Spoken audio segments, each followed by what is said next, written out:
show.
Okay.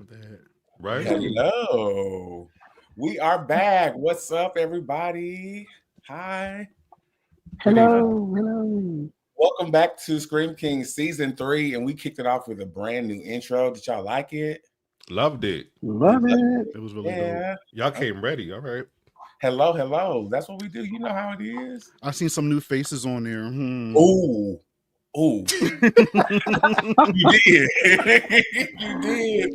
You know what? I think for season 3, what were some of the rules we learned last season for sequels? A bigger budget, bigger cast, and that just trickles over into season 3. So tonight we have some fun things happening where you guys get to crown some additional kings to come into the family. Give them hell, y'all. So let's get them out here. Let's see who we're talking about. What's going on? Welcome. Oh. Welcome.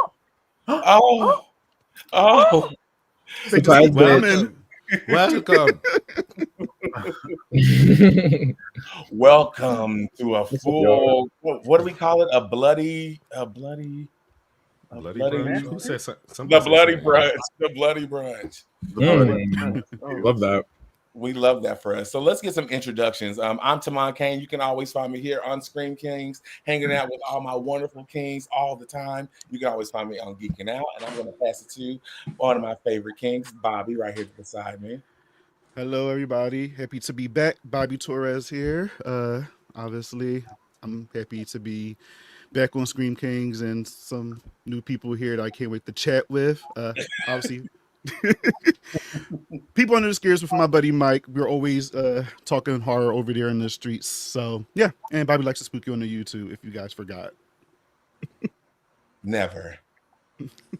Oh, Mark. What about you, Marky Mark? Hello, everyone. I miss all your faces up here. Some of the new faces I've seen before, I've interacted with. The old faces, but no. Welcome back, everybody. My name is Mark. I missed all y'all, and I'm just glad to be here to bring in the new crew. All right, King Michael. Avengers Assemble. I am Mike. You can find me on all those social media platforms at ThackReBanks86, just posting nonsense. Also with a horror podcast with Bobby. Over here, people under the scares, and I am excited. We got some new blood. I'm looking to see what fight y'all get into, and I cannot wait for one of y'all to drag Tamon because he needs it. Yikes. I thought we came in peace tonight, but I see you doing it. I couldn't help it. I saw who drew the first blood, right? Mike doesn't know. Oh, please. You started. You might be the one getting dragged. So it's possible. I don't know what everybody's opinions are, so I might get jumped. We can all agree that Alice is the worst best friend. But anyway, no stranger to the Scream Kingz family. Brother Alex, welcome, and how you feeling tonight? She's a bit blurry. As usual. Yeah. But she survives. That's all that counts. I get that too. Barely. Indeed. Your ass is gonna be in a walker in the next movie. So I really would just relax. We'll never see you again. y'all are brutal. Alice We again. barely started. That's Y'all are fine. brutal. And you'll never Alex, see wow. Dewey again. Welcome, Dewey's welcome. gone. You'll never see him again. Okay, I'm sorry, Alex. Go, Alex. sorry. Yeah, Alex. Alex. Hey, what's up, everybody? My name is Alex. I'm the host of Horror Flicks and Chill. You can find me on Instagram and on YouTube under Horror Flicks and Chill. It's great to be back. It's good to see you guys. All right, Shalon, fresh blood. Whoa, hi everybody. I'm Shalon. I'm a filmmaker out in PG County, Maryland. Lover of horror, supernatural fantasy. You can follow me and check out some of my projects at Skip Studios on YouTube. And also you can follow me and my other cast members, as you see behind me, from some of my projects, The Abnormals and Poltergeist Hall on IG, and that's at skip_STU. And I'm happy to be here and talk horror, get messy, get acquainted and reacquainted with everybody. This is dope. Y'all are coming in hot. So we have to match this. So if we match y'all's energy, don't be surprised. That's all I'm saying. Nice. I would be proud if y'all do that. So, That's yeah. all. Yes, we will have another way.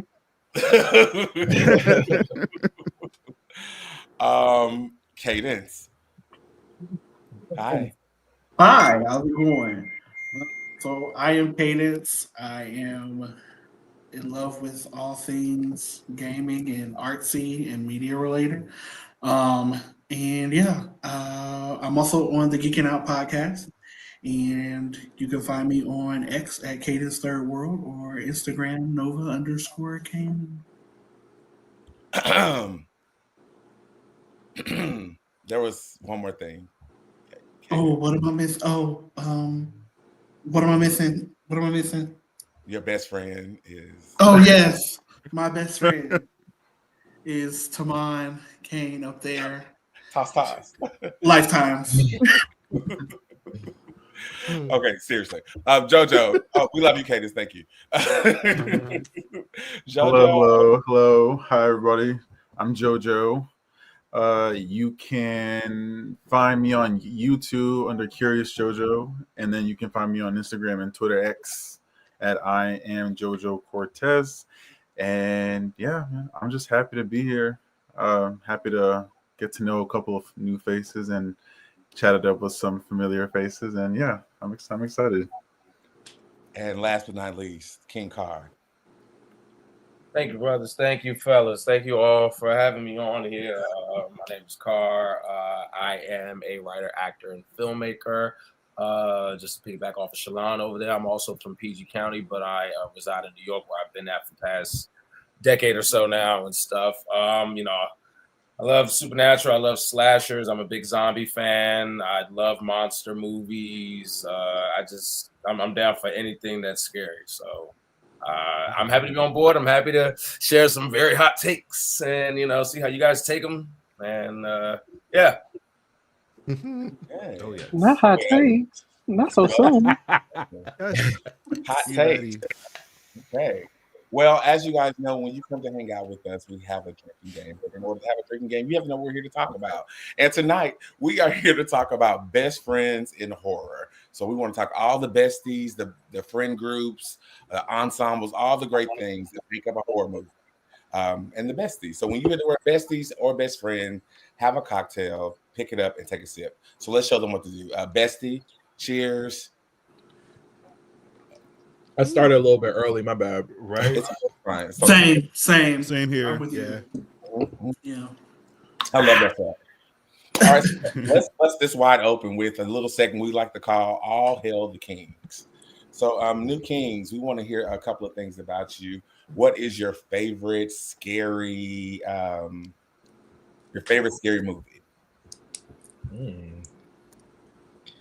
Are we going in any particular order? I'll be join out. Whoever wants to jump out. I heard Alex want to go first. I heard you. Yeah. My favorite scary movie of all time has to be Halloween, the original John Carpenter's piece. I saw that when I was probably 11 or 12, and I watched it with my cousins and my family, and it was probably somewhere in the afternoon, and yet it still freaked me out. It still had an impact, it still scared the hell out of me. And so I felt like any horror movie that can scare me during the daytime is definitely worth watching. It's my favorite of all time. Okay. When did you know that you loved horror? When I watched Friday the 13th Part 1 through 4 back-to-back marathon. It was a blockbuster night. We sat and we watched all 4 of those movies back-to-back, and I was scared to use the bathroom at night. Wow. And I don't know why that made me want to keep watching. I just thought that was probably the most impactful thing I've ever seen, where I was actually kind of freaked out to use the bathroom at night. So I don't know. I like being scared. I just thought I just kept coming back. I was going to be afraid. I knew it, but I just kept going for it. I don't know. I just found out that it's all basically adrenaline. So yeah, Friday the 13th was when I found out that I love horror movies, just the way that it impacted me in that way. Okay. What about you, JoJo? What is your favorite horror movie? My favorite horror movie have to be the original Nightmare on Elm Street. And that's just because that's my first memory of having real nightmares from a real movie. And it terrified me so much that since Freddy killed you in your dreams and he was about to kill me in my dreams, my child brain thought it was real. So that's the first monster slasher that ever really terrified me as a child. And I just kept going back for more and more and more Freddy. And yeah, I think it's OG Nightmare. It's the best. Did you love New Nightmare? Absolutely. That's the second favorite. Dream Warriors is third. Like I love Dream Warriors, but I'm gonna put it third because OG and New Nightmare just go hand in hand. And I must Mike, what is that? Is that I'm sorry, is that JoJo. 4? It's part 4. I didn't know people owned Come those. on, JoJo. I thought that was like on clearance. I thought that was like the least popular. Usually that's the cheapest one. Cut his mic. Cut his mic already. I love you already, JoJo. I love it. I love the subtle shade. Thank you for that. Thank you. He's a winner. I just forget that he's a big Alice fan because she's like in and out to me. That iconic that she don't need to be named. Yes. And that's when she comes in. That's right. That's right. You mean Kristen's friend? All right. I'm gonna get jumped. I see how this is gonna go. Let's go. Cadence. Hey, I got some Nightmare action figures too. It's okay. Cadence, can you? Oh wait, I'm sorry. Yeah, that was your question. Okay, Cadence. What is your favorite horror movie? So, if we're gonna talk about favorites like that's the first favorite. This is gonna be very odd, but Birds. Nice. No, that's a good one. That's a refreshing answer, actually. Yeah. That I wasn't expecting that movie terrified me, and I'm still leery of birds to this day. So even when they start moving in groups a little funny, I'm still unnerved. So yeah. If we're gonna go based off of that made the biggest impact, that I can't say I've probably only seen that movie twice, and the second time I saw it was on accident, but it was on and I couldn't turn away. Not you were forced. I don't want to watch it anymore. I don't want to watch it. When the birds came through that fucking chimney, oh my god. We're talking about OG Birds, like black and white. The film. Yeah, Alfred Hitchcock. I think that's black and white, right? Maybe. And they did it in color, but it was they colorized it, but it was in black and white. Okay. Cam, I got a story to share with you about the birds when we get off of here. Lord have mercy. Nice. I already got one-liners. This is some bullshit. Come on, JoJo. It's our friend. What's up, Jeremy? Oh, now Mark, that's real shade. Not you shading from the comments and the screen. Hello, Ray. Thank you for coming to hang out with us. Hi. So random. Hey, welcome. Okay. When did you know? And this is for you and JoJo. When did you know that horror was a genre that you guys really liked or loved? I think it was. It was just After Birds. I don't know. Because after that, around that time, I think the next horror movie that I had seen was either It or Candyman. Either one And of those. I know that's weird, but I was a kid. What are you gonna do? So I just saw what I saw when I saw it. But I want to say it was either It or Candyman. But I want to those are the next scary movies that I remember making an impact on me. You know, like, oh my god, another ones that instilled fear. Did not ever want to do the bathroom, say his name. Never wanted to be by a mirror in the bathroom in the dark by myself. Will you do it now? I was gonna say, should No, we do it I'm now? still not gonna do it. Still not No, gonna do oh it. my gosh. Yikes. Pussies. Pussies. Wait, well, hold on, hear me out. Which Candyman? Because if it's Yaya, I might say his name in the mirror. See, That's what I said. I might say his name in the mirror. No, I still wouldn't do it. I'm not trying to die. That's a really big risk for. I thought about it. Like I'll consider it. I watched Aliens before Alien, so my intro to the franchise was very different than most people. When I watched Alien, it scared the hell out of me. Alien is still my favorite horror film. Okay, Billy. Yes, same here. Same here. Same here. I wish I could get into it like that. Car, tell us what's your favorite horror movie?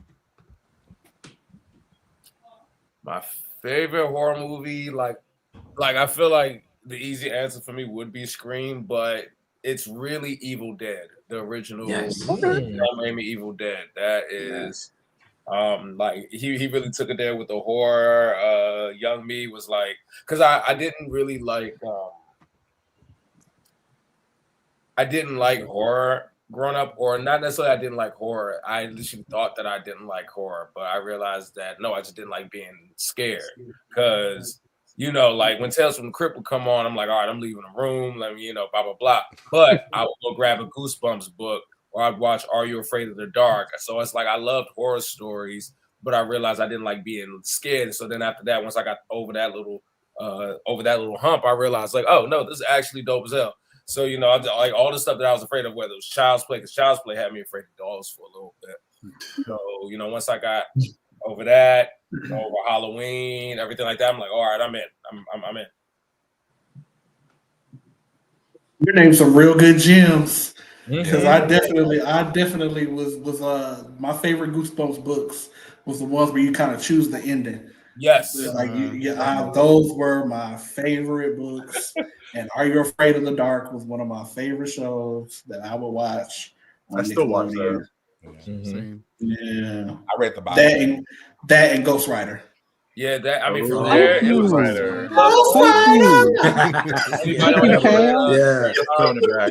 ever heard the Darren Shawn books? Who? What's it? What? The Vampires Apprentice books, Darren Shan.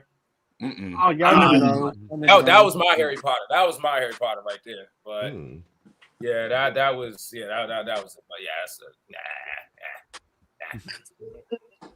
Gotcha. All right, and last but not least, Shalon, what is your favorite horror movie? I was sitting here thinking about this. I think very similar to Car, actually. I want to say Scream, but when I think about what was kind of my gateway drug into horror, it wasn't necessarily a movie, it was a TV show, and that was Buffy the Vampire Slayer. That show just, I think, awakened me to so much. Because I started out really young watching it. My older cousin used to watch it, and I saw some reruns from her. And I think that kind of opened me up to watching other things. I used to watch Goosebumps when I was young. Same with Are You Afraid of the Dark? I did not leave the room when Tales of the Crypt would come on. So it was just these little things that like led me to this point. And then I think that's what kind of guided me to the Scream franchise when I found out Sarah Michelle Gellar was in it. And that's what led me to being like, okay, I really like the ensemble cast. I like the whodunit aspect. I like that this is a full like continuity of a franchise. It was just a lot of different things, but I would definitely have to say Buffy and just the storytelling, the characters, all of that just was how I got there. And I realized that I guess it was horror more so because when I would try to watch it with someone else, they would get freaked out by it, and I'd be like, "What's wrong with y'all? This is nothing." So yeah, that You was didn't have a, a movie. Hey, you didn't Shalon. have a horror best friend? Shalon. No, okay, so What you say? Wait, what did you say? I was going to ask a I question. said, Go ahead and finish. I said, oh no, you didn't have a horror best friend? How you doing? It's man? so funny. Did you do that on My purpose? friends, not too many of my friends, are big into horror. I think when they watch horror movies, they indulge me because this is how friendships work. We share interests, but I've never really had a horror best friend who's been into like other scary movies. So Oh, y'all gonna kill me. Say it 3 times. Say it 3 times. Yes. So it begins.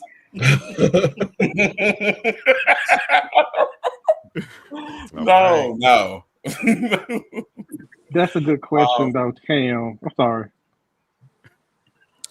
I would like to say I love that how everyone's default is Scream because we understand the reality. I was gonna say there's 4 y'all up on here. It's the best. Come on, let's just get that out. I mean, when it comes to ensembles, certain genres within the horror leans itself to providing us great groups of peers. There we go. Peers who go through these traumatic experiences, sometimes over the course of 30 years, and come out as alive. That's one. That's whatever they want to be. That's one thing. Alive. Survivors. Remembered. Child, I'm not even touching this right now. Then they find out that they don't really have the contracts. A child. The bond. A pizza bar. The acquaintances that are around them aren't the acquaintances that they thought that they knew. Absolutely. That was loaded. Okay, I think we need to sort of heat this up even more. On Scream Kings, fellas, we have something called the Hell Seat. And as this is your bloody coronation, you have to enter into the Hell Seat with one of the OG Kings. And Mike, you're up first. I don't know who you're going to take with you, but be prepared. Be prepared.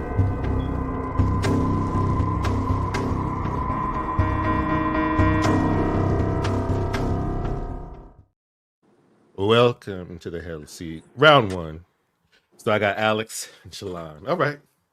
Okay. All right. I'm gonna take it easy on y'all. No, don't do that. Oh, okay. Don't do that. Perfect. So I have a few questions here I want y'all to answer to see if you survive the Hell Seat or if you just are going to remain here for the rest of the time period. I don't know. We'll see how it goes. Okay. So, first question. I'm going to go with Alex. No, fuck that question. On Scream Kings, there is no lack of shade in regards to our favorite movies and Final Girls. How will you defend your crown when challenged by another king, which you saw tonight will happen? Will you choose to rise above or play in the mud? I'll rise above. Oh, now can I ask why? Well, what was my other choice again? Rise above or stoop to their level, basically. Oh. There's you can be all polite, but there's gonna come a point in time where you're gonna get tired of it, and so you might have to lash out once or twice. You know what? Yeah. I would stoop to the level. If I'm ready to defend what it is that I love, I'm gonna defend it. So if it's my favorite movie, my favorite character, my favorite series, my favorite books, or whatever, yeah, let's throw down. Let's just get into it. Perfect. Yeah. Now that I think about it, yeah, let's do that. Shalon, same question. Same with Alex. I'm gonna stoop to their level because how are you gonna tell me what I like and can't like? If I have a reason for liking it, and if you're wrong for liking it, that sounds like a personal problem. So Right. They're feisty. They're feisty people. That's good. So let's get right into it. Give us an example of an overrated final girl and why. Shalon, I'm going right back to you. Oh, overrated final girl.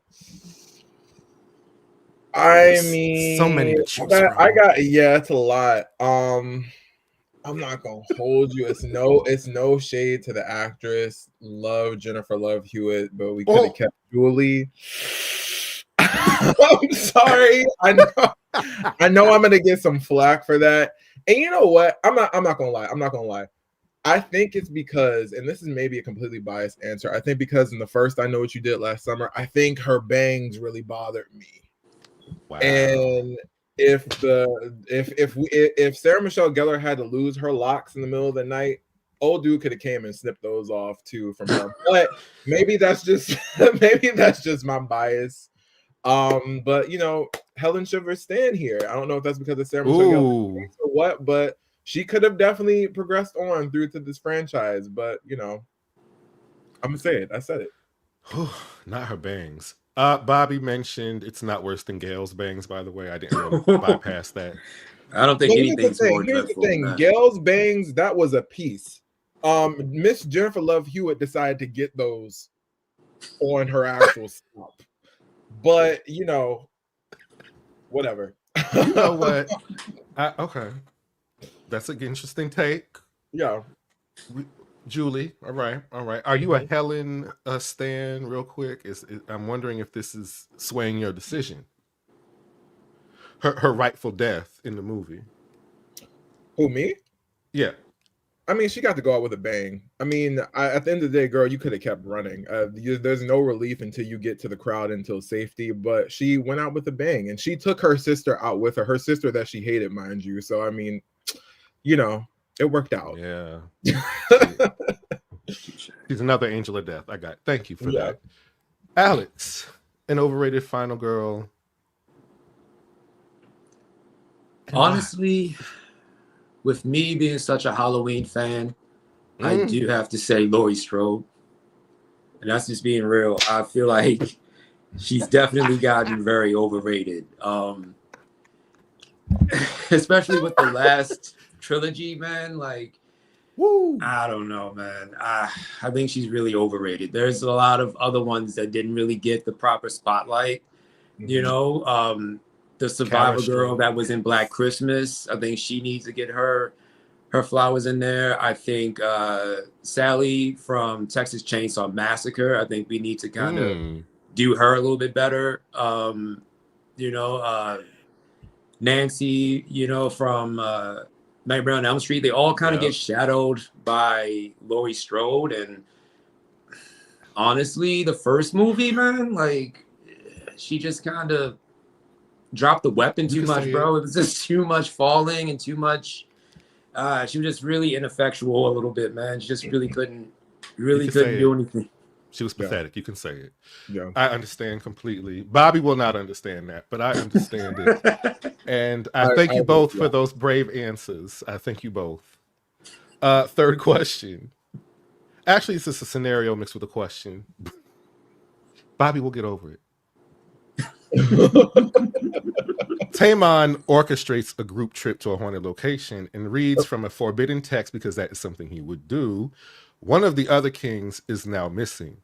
Do you help the group find the missing king, or do you leave them behind? I'm leaving. I'm so sorry. What? I'm sorry. Was that directed to me or Alex? Both of you. Both of you. I'll let you go first. I'm leaving. Because once the text situation was brought up, I would have been out the door. It's not cohesive to the energy I would like to bring to this trip. So I think I'm gonna get out. Y'all text me though if y'all find the missing king though. Completely understand. Alex? Nah, man. We don't leave a king behind. We all stick together, and we're gonna search together, stick together, hold hands if you have to. We're gonna find whoever's missing. So that even if that happens to be you, we're gonna look for you. That's what we're gonna do. I'm gonna make sure we do it. I'm gonna be the one that do the rallying, you know, the speech, and get us all together. We're gonna look for you. Listen, I appreciate that. It's that you are asking for fate that is worse than death. And Not if we stick together, though. It's a search party. We gotta look for you. I pride myself on being the person that's like, look, y'all don't want to do this because of what's going to happen. And we have seen enough examples and enough movies and books and TV shows to know where this is leading to. And if y'all are doing this, y'all are just asking to be a part of the plot. So, I mean, look, if that's the plot y'all want, cool. But what's his name? It works if we stick together. Because if it's one killer, it never works. If it's one killer, and it's like what, 9 of us? Like, come on, that's like caveat right there, man. What's the caveat? The person that's missing is we find out they have been possessed, and Tamon's possessed. Because let's be serious.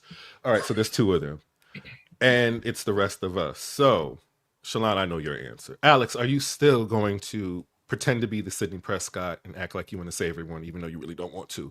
And you are going to save the Kingz, band together with the other 7. So if they're possessed, is that what you say? Yes. Are they possessed? Not are they, but you get what I'm saying. Possessed. Damn. So we find them and they're possessed. Yeah, let's tie them down and we'll let them be until the day goes by. We'll find a priest. We'll handle that shit.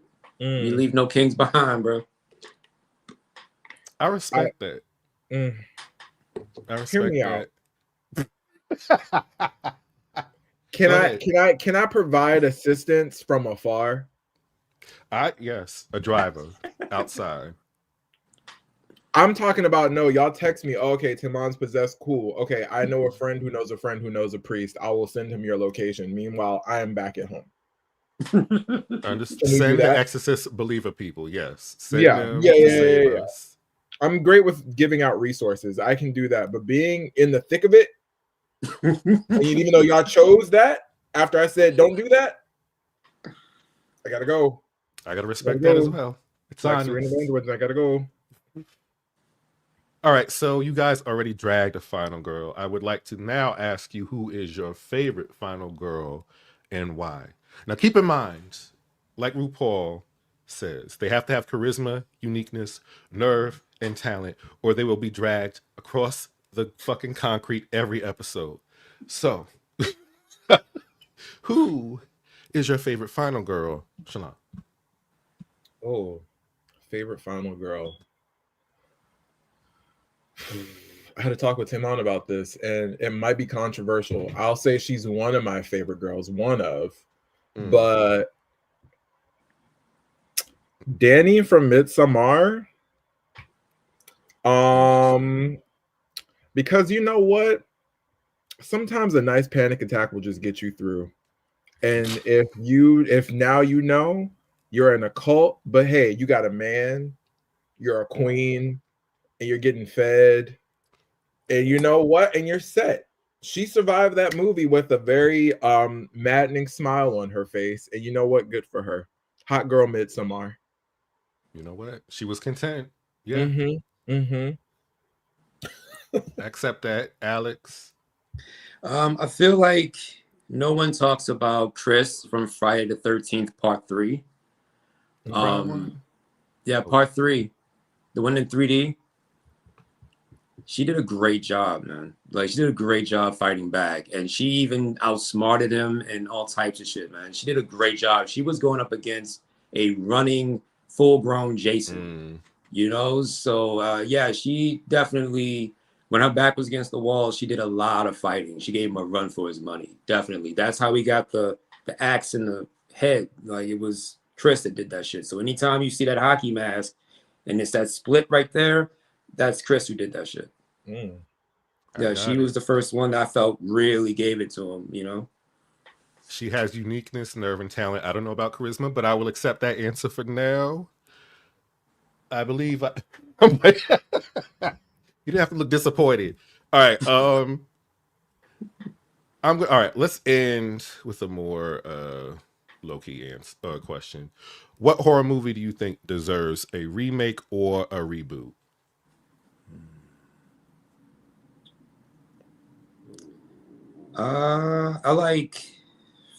I like Phantasm. That's the first one that comes to mind. There's so many other ones, but Phantasm, I feel like with the technology and with the special effects that we have now, I think it would be really dope to kind of remake that and redo that. I like surrealism, so Phantasm definitely has that. You can't really pinpoint where this movie is trying to go.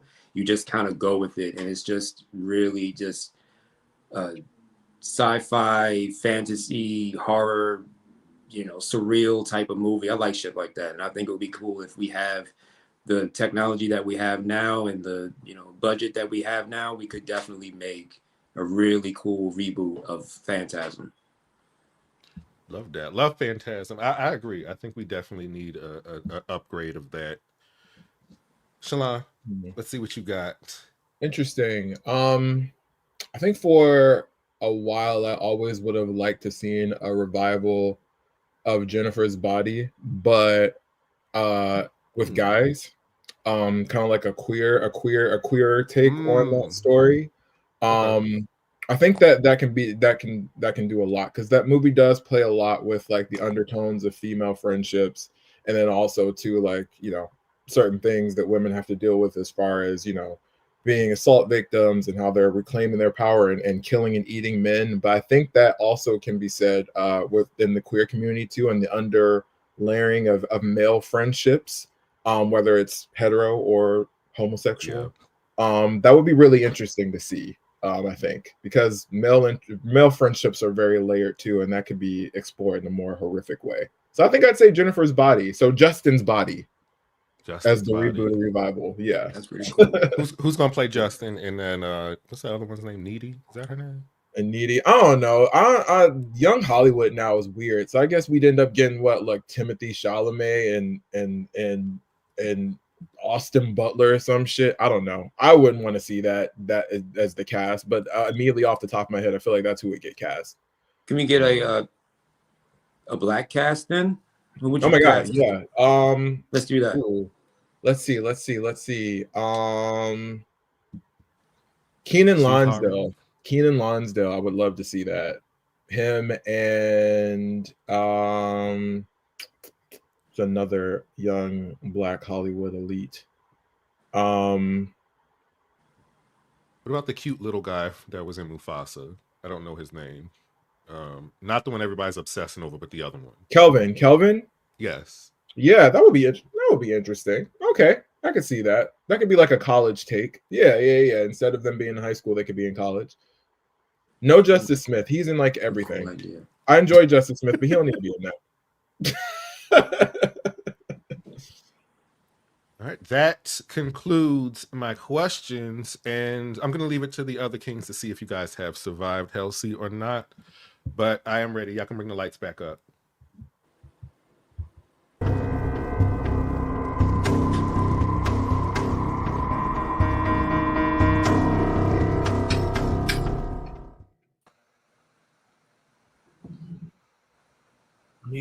Muted. That brings the lights back up tickle me, by the way. And I want to know, why not Jacoby? Why Justin? Why can't the name be Jabari? Why I got to be Justin? That was the first thing that came to my mind. That's a good question. That is a good question.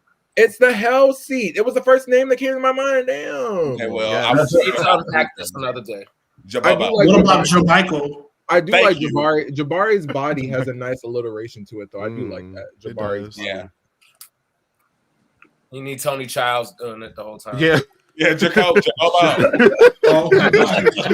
body. It would be so crazy, though. Jabari's body would be crazy. All right, did they pass? Did they pass the Hellsea? Yeah. I think know so. What? Yeah. I think they did. Thanks that, Alex. You had me. I was so excited. When Halloween was your favorite movie, and then you go there. I had to keep it real. She definitely got kind of gotcha a little over the top. Yeah, I'll have y'all all fighting in no time. No. Oh, the wolf has revealed himself. Yes. It's fine. Well, we do have a Final Girls episode this season, so the mess is only beginning. But for this Besties episode, So get your cups, please. Thank you. We need to be drinking. And while everybody is taking a drink, make sure that you are liking and subscribing to Scream Kings on YouTube and all other platforms. You see it there. Like, subscribe, turn on those notifications so we don't have to tell you every week. Okay, please? Thank you. Okay. We also like to play games. So we took a quiz to figure out who we would be in a friend group during a horror situation. Oh my God. And I think it's time for us to see. I'm not too pleased with my answers. Me neither. Oh shit. Can I first give a shout out to whoever drew this painting because I love it? Yes. Oh, I didn't take the whole picture, but you know what? This would have been my choice. That's how you open the movie. Ricky. Okay? Ricky, no. Ricky, no. Sally the killer wanted you to die first. That makes you special in a way. It does. Yeah. I know. Set the Got the tone. ball Tell rolling. the movie, depending on how gruesome this kill was, that determines how much he hated you. It's giving poison. Poison. And next, JoJo. Oh, final girl. Okay. Okay. Not the Black Idol. Right? I'm ready to fight because I'm I making don't know, it the to the imagery end. is a little Got a crazy. couple Black lumps. eye, and you got final girl under it. I don't know, man. I don't think someone. I'm making it to the end. I'm telling you. Yeah. It's giving Jill. It is. You're the hero of the film. You find out that your best friend was the killer all along. So after a long fight, you finally take the killer's weapon and stab them repeatedly for 10 minutes. But the cops arrive and they arrest you since the fingerprints were all over the weapon. That's how you spin it. And but that like makes that. sense, doesn't it? The cops come and they're gonna arrest me. The profiling. Oh my. Of course they're gonna arrest me. You know what else is new? You know, Not profiling. Yikes. what else is new? Okay. I'm gonna make it to the end. Now, before we Yup. Exactly. Accurate. The wolf 100%. reveals himself. 100%. Yup. The wolf reveals himself. Now we know. Oh, this is real good. This is I- good. Mhm. I can This is a hell of a Michael, reveal. Michael, please read this, please. just to be clear, this is not accurate, but the bully. You're the final girl's dysfunctional love interest, but you are incredibly annoying since you bullied all the victims before they died. And you didn't care after they died a brutal death. You die from being tortured for hours until the killer leaves you out to die on the side of the road. Damn, on the side of the road. Your body was never fat. I can still be alive, That's though. crazy. I can still be That's alive. crazy. Your body was never found, love. You trying to be in the I sequel can still be so bad. alive. You trying to be in the If, sequel so bad. if there's nobody. It's always a mystery with Michael. First, Alice, you don't know if she's alive. You don't know if she's dead. It's We've a big already question mark. established she signs is up in with your witness final girl, protection. sweetie. She has a Yup. pizzeria By franchise. show We've already clapations, like established. Wendy Williams would say, who agrees with the I don't give a damn if y'all agree or not. So the Time out. Wait a tea is, minute. How can you have witness protection from somebody who comes in your dreams? That makes no sense whatsoever. That means she's in a It don't need to make hospital. sense. She's in a It don't need to hospital, make psychiatric sense. hospital. Have you How seen is the Sidney fourth one? It Prescott don't still make alive? sense. That don't make no sense either. 'Cause she's But I mean, alive. we're here. There's But a we are science here. to it. But we're here. The answer He is 'cause she's just- bad. he- That's why. he She's a comes bad. back. He comes back in the sequel as the killer. Moving That's all along. it is. Who's next? That's all it You is. giving him too much. A dog Who next? pisses in hell on him. Yes, team. Yeah. You are- Yeah. Yeah. Wise bitch. Yeah. Wow. Read it. You are manipulative and a cold killer that kills all of your targets, but your best friend, aka the final girl or WTV. Oh, so JoJo and Cam get Pick them to cups up. Pick them Wow. cups up. You literally got us all together to murder us. hello. This is what You, this you was see all why my about. questions were the way they were, right? You see Exactly. Have you watched The Traitors? We do watch Traders. Welcome. And I'm writing down Michael's name first every time. Oh, Oh. Every week. that would be fun. What Evidence did or they not. do? Bobby, Yes. Oh, The detective. You're the person who Boy. tries to figure out who killed the first victim because they were one of your closest friends. But when you figure out You die when you try to tell someone. Oh, so I do. So I die when I try to tell them. So that's fucked The up. detective dies. Yeah, gruesome deaths. Well, you know, I mean, I guess I agree with that. You are Get a very nice chase scene, you have though. an attention to detail, so yeah. I do, and then, but I'm also very like clumsy and kind of all over the place under pressure. So I can see myself Dewey. probably like, Are you? wait, yeah. You could make it for a couple sequels. You made it 5 movies. That's Yeah, you can make it a couple sequels. I can see it. Yeah. Detective Bobby. Yeah, I see Okay, that. make it Bobby to a Kincaid. season. Maybe 3. Unbelievable. The non-believer, Alex. You'd be the one I'm bullying because we going through the situation and you're not believing the You think that all the killings are just coincidences until you Right. see So you're the second to go. My body show up. So that happens every day. You're the second to go. Sadly, you die because you thought it was a prank. Apparently, you almost escaped, but you run into a deserted place where no one can hear you scream. Thank you. Thanks. It's made it easy for Tamar. Yeah, for sure. Ooh. Crossbow. Next. Out of here. Mark. Yeah. Oh, We have 2. wow. Okay. Two. Not you. But wait, there's more. Damn, Mark. All that information. This is a you lie. know. This is a lie. Like Ricky said in the chat, we don't agree with our outcomes because I'm not the killer. That's Do I what look like I Sugar could be a said. killer? Do I look like I could be a killer? Only What's your if I sign? think mine bullet you into it. You're literally standing here trying to convince us that you're not the killer when we just see right now that you are. So, like, that's killer behavior. Exactly. As you should do I look like I could That be the reason, killer? Mark, Am I I voted for killer? you. Whatever. No, whatever. No. I don't know. Own it. Oh, 2. Now see, 2 this is final some scream girls. shit. Yeah. That was it. Yeah. No. Yeah. Hello. No. And it makes sense because my best friend's the killer. hello. This is crazy. Oh, wow. This is just turning out really interesting. Who's gonna write Yeah. this? And Final girls. Although I would We like got to 2 see a more. 2 final girl, 2 killer fight. I would like to see that at the end of the movie. I'm sure we'll see that one day. Oh, that's You didn't sick. get a Scream 5? I Oh, don't agree with this. Oh, I don't agree with this. My results. Yeah, I can see it. Mean Girls. The 2 Mean Girls. Give me No. we are the real It ones. was. Oh, now you're gonna owe up to it, Mike. Bye. We're the real now we're the real ones. ones. We're the real ones. Okay. Trying to save y'all. Okay, No. if we're trying to save people and like y'all are stupid for still being here, Yeah, that's yes. not bullying. That's Yeah. not bullying. That's not. It's the bullying. hot seat. It's the hot seat behavior that has you where you are now. Exactly. And now that we know y'all love Mean Girls, If- it's sickening out here. Welcome to the Oh my It's god. ridiculous. Scream 6. It's Let's free, go. y'all. That's too much. Wow. That's too much. You mess with my family, you die. Damn, another killer. Well, no wonder we all dead except. Right. This is Scream Who was 6, we? actually. The whole cast. Oh, I'm sorry. Except Who's y'all we? 2.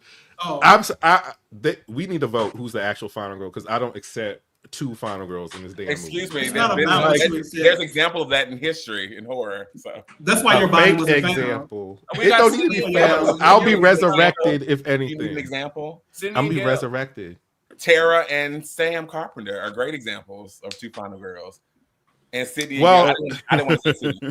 That's a whole And different thing. Carla and Julie. Are you a Y'all- final girl if 6 other people survive with you? I feel like that's a little, that's a different lane. Yes, you are, and you know So what that. do you No. call them? Ensemble You know girls what? is what You I guys call gave them, me not a great final idea. girls. You're just mad. You're just mad. You damn right I'm mad. I'm dead and you Mad. It's- You got a girl. Okay. You got a girl that Glasses, survived I've and been killed with a bunch of removed. other final girls, and she's mad that she's not the only final girl. She goes around killing the other final girls so she can be the only final girl. Yeah. I That, like that that. feels like Jill. Car, like that's- if she That's would've survived. killer behavior. Car, that's a killer instinct right there. I think you being the killer fits. That's why we picked him. Yeah, I'm not gonna push back on that. Just write it. Yeah, and you're next, bitch. I'm sorry. Congratulations to the survivors. Thank you. The killer survived, right? Yeah, we did. Okay. No. Did it say that? We killed you. It's implied. No. We stabbed you. We There's stabbed final you. girls, so it's not 10 implied y'all minutes. survived. We stabbed you for 10 minutes straight. There's no surviving. That's not Stu's fair. alive. I'm still alive. It's who? I was Well, so you're alive pissed. then. I was so pissed that you were the killer and tried to kill me, girl. It just happened. It just happened. Was by accident. I wasn't actually gonna do No, it. no, it's too late. That's crazy. That's crazy. It's literally a scratch, girl. You'll be fine. That's crazy. Okay, let's jump. Let's temporary. Yeah, it'll heal. God. Surface one. Okay, let's start talking about. Let's examine some friend groups in horror. I think the word was bestie or friends. Either way, we should drink something. So. Best friends, bestie. All right, let's relax. Miss Bestie. We just went through some of the popular character types in horror movies. Can we go back in our memory and think of some of our favorite experiences in horror where we see these character types? What are some movies that pop out immediately? Faculty. Period. Yeah. I still know what you did last summer. The fact that you skipped Helen. Sorry, I only care about Carla. Oh no, That's fair. That's fair. I give you that. That's fair. That's fair. He wants to be Issa Rae so bad, and I'm not doing it.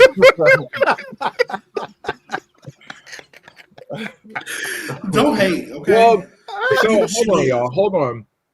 I do think we should distinguish between friend groups and trauma bonds because some of these people aren't really each other's friends because they will be quick to sell one another out down the river to the killer versus friends who are actually trying to help one another get away from the situation. First of all, my name being drug up, so let me tell you. Gail through and through. No, it's Sydney not. Sydney don't fuck with you like that, and you know we're friends. So, her daughter say Auntie Gail and everything. What are you talking about? We are one. We squashed all that. We squashed all that. We squashed all that. Yeah, it's been years. 30 years, sweetie. I would say The Losers Club. Okay.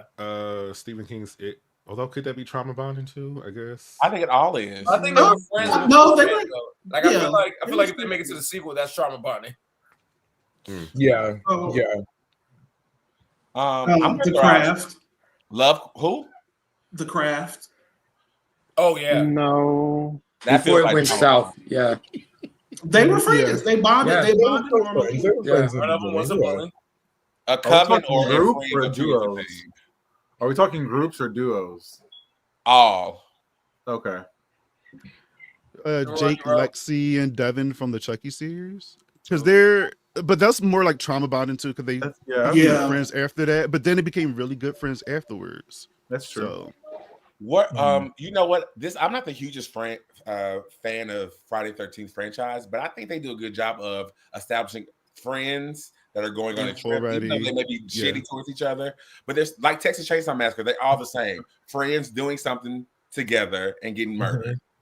Yeah. So that's why I feel like a lot of these kind of start off. They start up. They have genuine friendships. It seems like it doesn't really become the trauma bonding until they're like an escape room movie. I feel like those are the trauma bonding ones with Saw.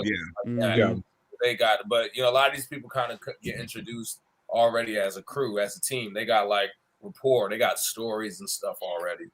Well, what about those friend groups where Final Destination? That's trauma bonding. Those are trauma bonds. Car.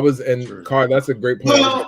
Because what about those friend groups where they start out as friends in the movie, and then by circumstances, they realize they actually do not fuck with each other. And I was going to use the example for Bodies. I don't know if y'all saw that. Yeah. But What's Inside? What's Inside is the same. Yes. Those two are very similar. We can't talk about those yet because we're going to talk about those later. Those are important, but those are those are the ones. And they were recent to me. Recent great horror-esque movies that were released. What was it? This year or last year? I think What's Inside came out last year, and Bodies in 2022. Yeah. Okay, I get. Okay, so both versions of Sorority Row. So House Yeah. of Sorority Row and Sorority Row. When we call those friends or just No. we just, Yeah, we they just try to were get through friends. this. We just try to They get were through this. friends. They're sisters. Trauma Yeah, bond. state of pie, baby. Oh, actually, no. They were sorority. That is a trauma. It's a Can trauma I say bond something? because they, Yeah. Can I say something maybe It's a- controversial? Can I It say was something a maybe controversial? And I hope this is not offending anyone who is in a fraternity or anything like that. Aren't all frats? Aren't they all trauma bonds? You No. said Makes it. sense, yeah. I'm not Aren't all I your don't know. fraternities? I can't relate. Yeah, I can't either. But like, I'm a part of a non-hazing organization, so I don't know what you're. okay, all right, that's fair. But I feel like they kind of go hand in hand sometimes, depending on how you were initiated, right? I mean, really, the platform is about uplifting each other in brotherhood and unity, and not about what those things you hear about in these fictional movies. You know. Well, I have a question. So, I would assume they're closer to the ones that they like pledged with versus like all the other ones. Yeah, like, you're close to your Of line course. brothers. Yeah, Of course. Black Christmas. Not 2019. We don't talk about that one. But Black Christmas 73, Black Christmas 74 and 2006. Yeah, Katie that's not Cassidy. Indians. I love Katie Okay, Cassidy. But I often question, do they actually like each other, or are they just like cool with each other because they're here? But once they leave here, do they really fuck with each other? You know what I mean? They don't. like Julie and Helen, it was over with. I have a question. Do we include the Lost Boys? Yeah, Like the vampires? Because that was a squad right there for sure. That's a friend group. No. Yeah, definitely. Yeah, that's But a they were the friend group villains. That's the because thing. The Strangers well, is no, a friend group. I mean, They're the a villains friend though, group so that's why I was because- like, is that still counts or not? But I think it does though. Yeah. What about Monster Squad? You seen that one? Yes. Yes. Mm-hmm. yeah, Those they're fans friend got group. Yeah, that does. Friend group. Definitely. Don't be chicken shit. Yeah, that's my joint. I say he is. Mike and Shalon got the bully. What are some of your favorite bullies in horror movies you've seen? Wow. And bullies we don't have to use that word. Wait. Bullies. That means more than that. Damn. And I'm gonna throw out Jessica from Sorority Row, the president of the. Yeah. Ooh, He's yeah. one of my faves. Damn. I wish. I'm gonna throw out say- Melissa. I'm gonna throw out Melissa from Friday the 13th Part 7. That's the my new girl. Oh gosh, the girl with the pearl. She's not, but she's. Mhm. I'm trying to think of one I actually liked. Yeah. Okay, well, Madeline Ashton, Death Becomes Her. I think that's a zombie movie, even though it's Placid. bullies. Yeah. Gail, she's low-key a little bit of a bully. Who? Gail is a bully. Gail. Why am I in this? She's not a rude bully, as she's hell. assertive. Yeah. She is rude. What's her I know name this from question is geared more Sleepaway towards Camp? y'all. With the side pony. Yeah, that's What's my her pick. name? Yeah. Damn, what's her name? James, please. I know who you're talking about though, Mark. I can't believe I can't believe I went blank on her either. Jesus Christ! This Anyway, just shows yeah. how much of bullies we are not. We can't think of any Exactly. I bullies. can't think of any. Well, what about? I know this is not really a hard. You can't Judy, name yeah. them because you don't see them as bullies. That's why. Damn. I ain't asked for your input on. You don't see them. I bet if we name someone, you're gonna come up with some great reasons why. Yeah, give us some. Give us some. Yeah, give us So I some. know this is not really like a horror movie, but like Courtney and Who is from we don't Jawbreaker. Who? Jawbreaker. I know it's not like a horror movie, but I consider that kind of a horror. She was. film. They were bullies. They were Courtney bullies. and them. Come They were on. bullies in Jawbreaker. I have Yeah. one. Barry Cox from I Know What You Did Last Summer. He was a jerk. Oh yeah, He was an He asshole. Max. He was awful. He bullied Yeah. Max. He bullied Ray. He bullied Julie. the jackass from the Friday the 13th remake. I forget his name. Oh, Oh, I love him. Yeah. Nancy. Who? Nancy. Right, that was his Nancy. name. Oh, not Nancy from The Craft. Yeah. Yes. Oh yeah. Nancy. Y'all know y'all love Look, her. are you ready to defend Nancy? Huh? Who's ready to I thought defend y'all was ready to Nancy? defend Nancy. Oh, the other Nancy. Oh, Wait a not minute. We not. Wait. No. But you know what? Rod from I don't like him, but Rod from the original Nightmare on Elm Street. I think he was a lot. He wasn't a bully. Misunderstood. okay. I have 3. Please, 'cause I Chanel Oberlin from Scream Oh Queen. God, yes. Oh my god. Okay, you just picking people that gays like. I need you to pick some like. These are villains. These are bullies. She literally told somebody to scrub the floor with a Barbie toothbrush. But it's funny. I'm trying to think of like serious bullies. You know, the bully from I can't remember his name, but Daryl Sabara played him. The bully from Rob Zombie's Halloween when Michael was a kid. Spy Kid. Yeah. His name is Daryl Sabara, but I don't know what his character name was in that movie. But y'all are talking about like bullies we like, and I'm only thinking of bullies that I really can't stand. I hate, and I hated his character, so I'm gonna call him like a good one because I hated him. Yeah, can I ask this question? Do we count like class clowns as like some bullies? Like would Stu be a bully because he was sort of like no, he was a follower. Huh? Well, he bullied Randy a little bit when they were in the video shop. I would say him and what's his face jumped into on Billy. Yeah. So I feel like he was being a little bit of a bully to Randy, and he kind of treats Randy like a worm, you know, like he's nothing. So I'd say he's got a little bit of a bully streak. Yeah, he would count. Still no.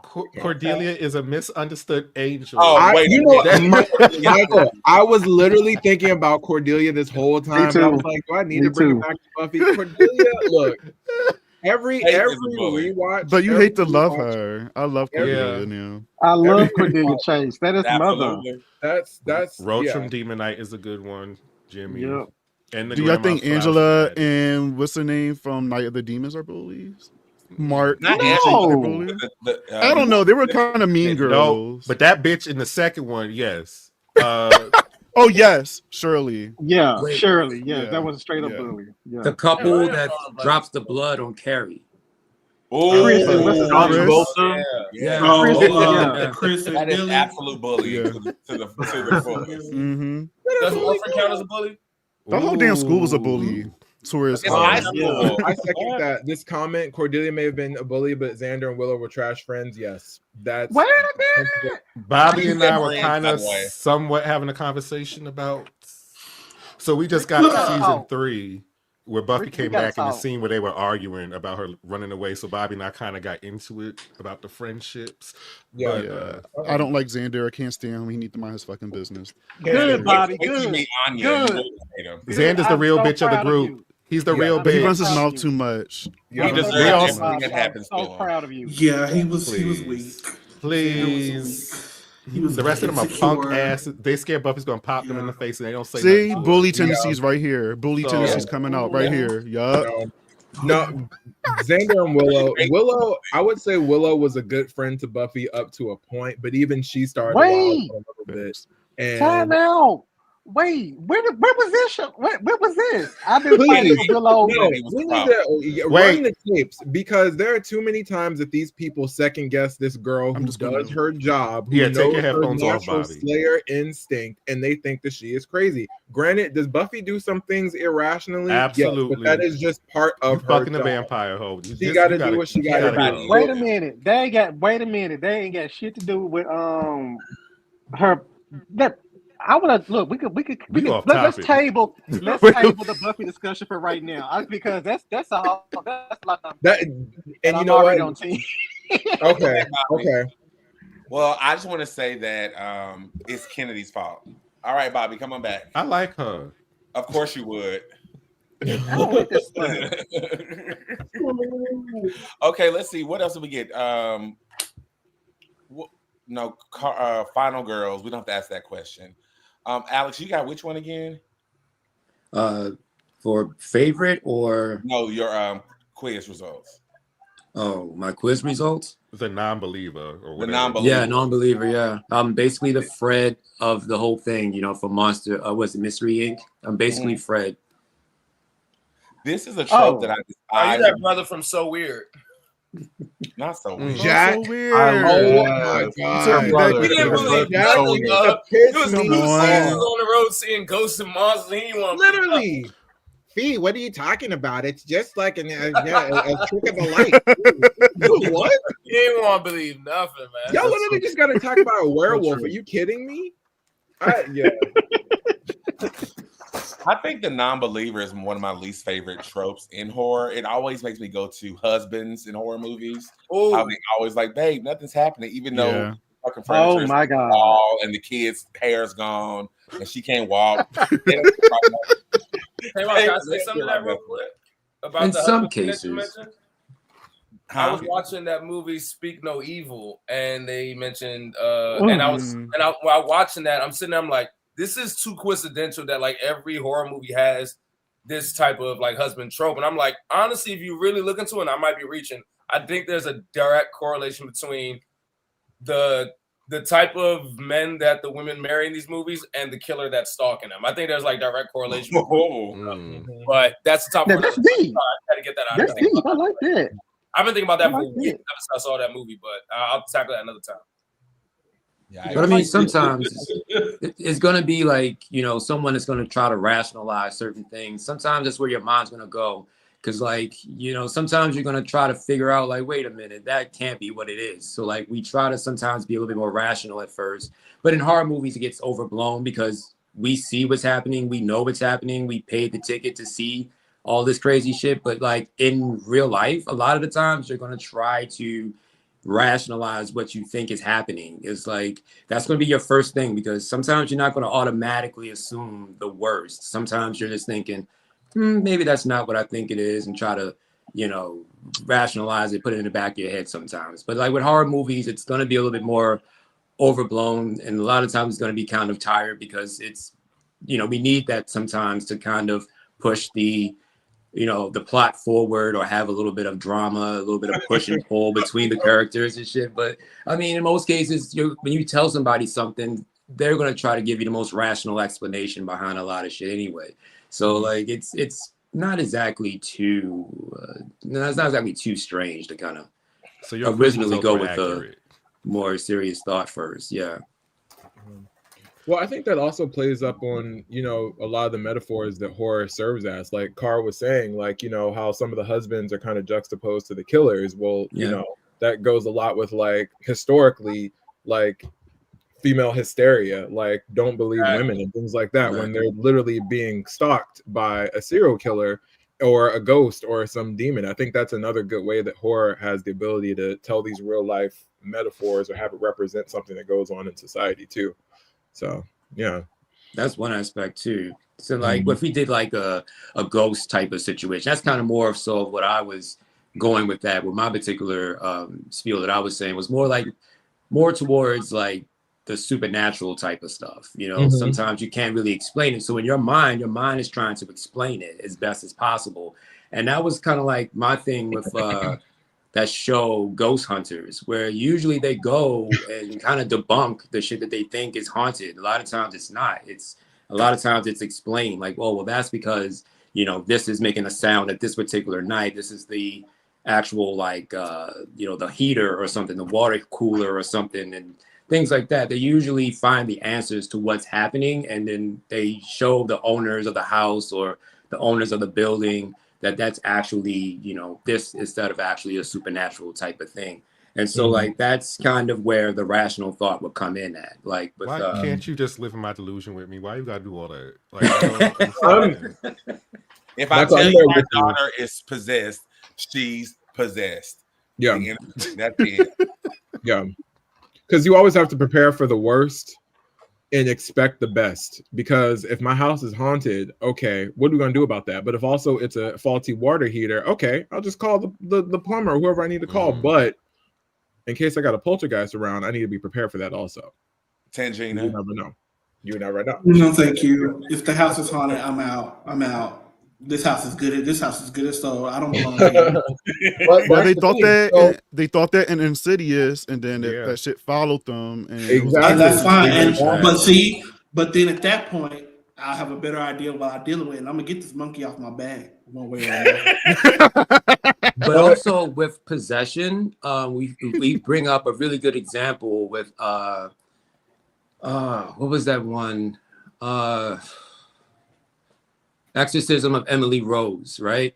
Yes. A lot of times when it comes to actual situations of like possession, is a lot of times it's dealt with, you know, mental health, you know, mental illness, and how it's not being treated properly. And so people are automatically assuming that it's the devil and it's supernatural, when really it's, you know, mental health issue, it's mental illness, and we're not addressing that. We're using our spirituality to try to explain what's actually happening, when really it's science and really it's psychology that we have to kind of bring into association. So a lot of people have actually died because they weren't given the proper health and the proper care, you know, to handle the situation. So that also kind of goes into, you know, what I was saying, as far as like, in some cases, you know, there has to be some level of rationality, and we're dealing with, you know, ghosts and dealing with, you know, exorcisms and demons and things like that. A lot of times it's, you know, if we're dealing with quote unquote exorcisms or, you know, possession and things like that, a lot of times it's, you know, schizophrenia, or it's other types of, you know, mental health and mental illness type things that we're dealing with. So sometimes it's in those situations, that's when it's definitely when you want to try to be a little bit more rational. Have y'all I seen, think that. oh, go ahead. No, I was just gonna say, I think that when it comes to that, you normally see that type of carrying on with people who are religious fanatics or zealots. So, you know, yeah, people that want to live in that space only, and there's always multiple ways to solve a problem. All I'm gonna say, I don't really care what the situation is. If you are charging at me and looking crazy, I don't give a fuck what your problem. Oh yeah, you gonna get some help one way or another. So in my mind, if I say you possessed, that's me rationalizing popping you, and then I guess deal with the concept. If you floating in the air, you're possessed. I don't have time for this. Go ahead, spin around your back. If you're possessed or you're bit by a zombie, Cadence, what is our rule? Unfortunately, it is your time. I love you. But we're not going to do this whole let's wait. Let's let's hold on. No, you're not going to hug at all, Jim. Yeah, of course. I can have a moment though to breathe and process what's about to happen. No, we don't have time for that. No, I have to process it. I have to cry it out. I have to think about it and accept it. Yeah. I'm not going to change in 5 minutes. And you know what happens in movies when you wait on that? That's when they chain their loved one in the closet and they come back and everybody's there. I need a moment to process. Give me some melatonin and knock me out. Yes. And then you can do what you got to do. No, because see, we don't know. We don't have enough. No, you don't agree with that because you don't have enough information. I do agree with that. No, you don't, because you don't know when. How you gonna tell me, Miss Cadence? Because I'm telling you, you don't. Bobby. I'm telling you, you do not know anything about what's going on other than people are turning into zombies. You don't know the time frame. You don't know how long it's going to take. You don't know how long it's not going to take. You don't know enough information. So I'm going to let you go right now as you are, as you can be remembered, so you can be in peace and no pain. So y'all not going to hug each other because you'd be scared they bite you immediately. I mean, but you're going to see me. Is he changing? Do I still look the same? You don't know that. We don't know if that's going to happen. Well, we don't know if it's like movies. I don't like to come near people who have colds. So if you're about to turn into a zombie, all I can say is sometimes you just need faith, because in the midst, if he would have held on just a few more moments, then yikes, messy. Wow. Let's get back to it, I guess. And on that note, we need to go to the hell seat. So Mark and Bobby will be taking some Kingz to the hell seat. Good luck. Oh God. And don't be asking who y'all going to kill in the group either. I don't want to hear that question.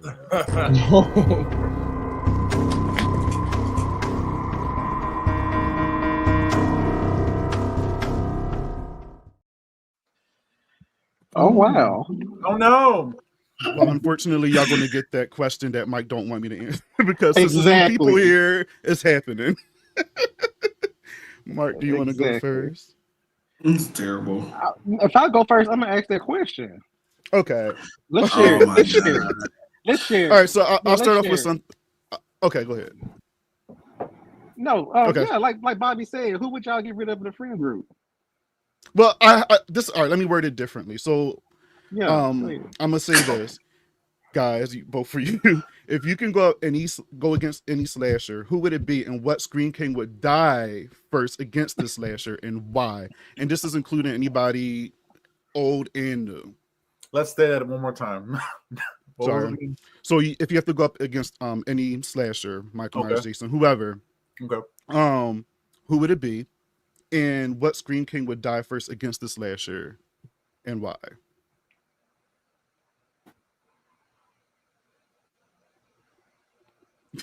I guess I'd have to go. I'd probably have to go against Jason. Jason only because he's not going to run after me and I have an advantage. So I'm going to say Jason. And let's think about this. Yeah.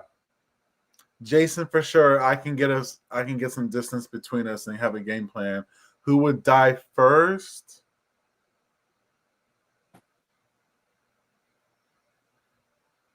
Don't be scared. Probably Alex. I mean, since he's the one that's the non-believer, right? What he said, that was his unbeliever. So he's the guy. It's not just happening. It's just the wind. Open the front door, and Jason's gonna be right there. Chop his head off. We're all gonna see and run out the back door. And I'm the final boy, so I'm gonna make it to the end. That's my answer. Sorry, bro. Mwah. For me, I think I'm gonna go with I'm gonna go with Ghostface because I mean it's risky, but we fighting. I'm scrapping a human. You ain't got no. Probably gonna fall too. Yeah, you ain't got no superhuman strength. I'll fall once or twice. Oh no, I'm going straight for your kneecaps. Period. I'm kicking him back because he's done right there. You're immobilized. Enough of this shenanigans. Yeah, I'm not doing this with you. So who would die first? Let's see. I'm gonna go with Mike, and I think that that's gonna happen to you because you're a bully. And what happens to bullies is they have to be made an example out of. So, unfortunately, gotta go. Yeah, we see you. Great choice, Cam. Great choice. Great choice. Fellas, my question to y'all would be, if you had to pick any sequel from any franchise that you wanted to eradicate forever, which one would it be? JoJo, I will start with you first. A sequel to a franchise? Oh, I just had one. Oh, okay. I'm all right. I kind of enjoy it now as an adult, but we can get rid of Nightmare on Elm Street 2. Yeah. Nightmare on Elm Street 2. I enjoy it more as an adult, but overall, if I had to go through all of the nightmares, I definitely probably see the second one the least. Like I said, I appreciate it now, but that's my quick answer is Nightmare 2. I'm sorry. I know it's hard. It hurts for me to even say that. It hurts for me. I promise it does. I would even say like Freddy's Dead. I consider that a sequel. Well, I was thinking like part 2. I was thinking like part 2 of every. Are you thinking about like twos? Okay. Yeah, they're like literally direct sequels. I was going that route. So I was thinking Freddy 2 because if I think about it, I enjoy Halloween 2. I enjoy the Friday the 13th, Screams. I enjoy Child's Play 1 and 2. I Know What You Did Last Summer 1 and 2. So I'm like, do I enjoy Freddy 1 and 2? Not 2 as much. So I'm gonna say Freddy 2. Okay, that's fair. I can see that. Yeah. What about you, Cam? Gosh, I'm still thinking.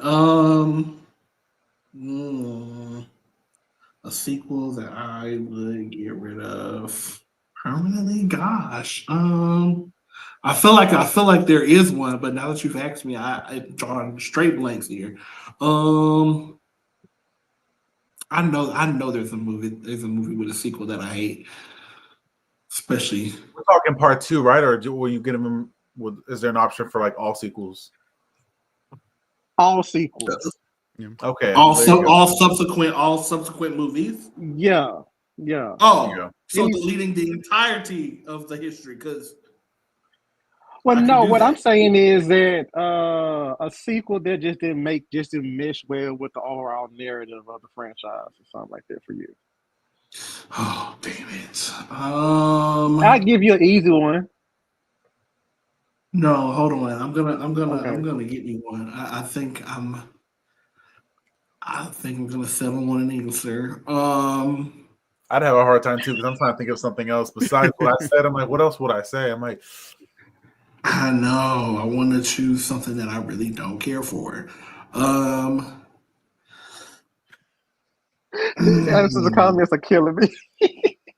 You know what? You know what? Actually, Evil, you are absolute. That yes, the reboots they could have scrapped the rest of them.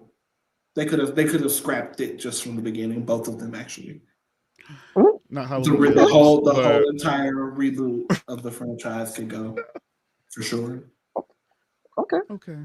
Well, the whole thing is like all three. Not the beginning ones. The reboots. The reboot. All three. Okay. I don't care. All three came out. I don't know. I didn't care. Yeah, like the Halloween Kills and Halloween. Yeah, I watched them. I think I feel like it. So you're just not a fan. Period. Okay. No, I didn't like those. I didn't like them. They had they had good moments. They had cute callbacks for nostalgia and whatnot. But then the movie overall was just like, so what y'all chasing this man through? Y'all trying to chase this man through the city? Why he chasing you? Because all the people know that he alive, and ain't nobody like. I'm not doing this. Hang it up. Okay, that's unfortunate. Yeah, I'm sorry. I can definitely understand how it ends. I can understand. Yeah, that. For sure. Yeah, it had a shitty ending, but for me, like if you do that, you've tainted the entirety of everything you've done. If you end poorly, we were very hopeful for a really good ending. We were all excited for that for sure. So it was definitely a letdown. But. Yeah. So it's ruined everything, and that's all it takes. Okay. So my next question is, you're the new person in school, and you have to choose between two friend groups. We have the girls from the craft, and let's just say the Sanderson sisters, but as teenagers. Let's just think of them as teenagers. Oh. Which friend group you would go with? Okay. I need another drink, so I can't. But, absolutely gonna be with the girls from the craft. Okay. And just the clicky because, just because they seem they're gonna be more cutthroat, and just the sassiness, the spunkiness, and the attitude with them. I feel like I would mesh well with that versus this ditzy, don't know what the hell we're doing, sisters, dumb blind, white women, which is yay. I'd rather go with the more 90s teens with attitude, Power Ranger, craft, witch style shit. One thing I would say about the craft, though, like them girls, again, they didn't really like each other, and they were all over the fucking place. Where at least with the Sanderson sisters, once they get their spells, like they were. You think? The girls in the craft? Do you think none of them like? I wouldn't say the Sanderson sisters were on point now. They were goofballs, but they had their spells on point. They followed me. Wait, I'm still stuck on the. You don't think the girls in the craft liked each other, really? Nancy didn't. It depends, like because before it seemed like they were cool, but then when they got power hungry, like I don't. Yeah, for sure. It was really Nancy. It was really Nancy though. Yeah, but it takes one to break. So it's just gonna be Bonnie and Rochelle. And they were still friends. Yeah, before they called on Manon. And they're not even real witches. Before that, they're not even real witches. They're not even real witches. Sarah was the real witch. But I think the thing with how after you say it, Jojo, I think do call them Manon. You look at Bonnie and Rochelle, they became acolytes. And that's the one thing about the movie I never meshed well. It's like the first half of the movie, they all had like their own individual thing going on. But once they got their power, it became like Bonnie and Rochelle became like acolytes of Nancy, and I didn't like that. Yeah. There's a deleted scene that I always go to. Bobby already know what I'm talking about, where whether Rochelle and Bonnie are having conversation with Sarah about, yo, something's wrong with Nancy, and Nancy comes in and demolishes both of them and pretty much puts them in their place to become Acolytes. It was just kind of like left field. But that was like the last time they had their own thing. But yeah, I would sit with the Craft Girls as well. It just speaks to the intimidation. They just of like the Nancy. cool kids. Y'all want to sit with the cool kids, but the real ones is with the Sanderson sisters. So all three of you are wrong. Okay. With the Sanderson sisters. I'm joking. I see it. What kind of fun can get into that? You got the only individual out of the Sanderson sisters is Winifred.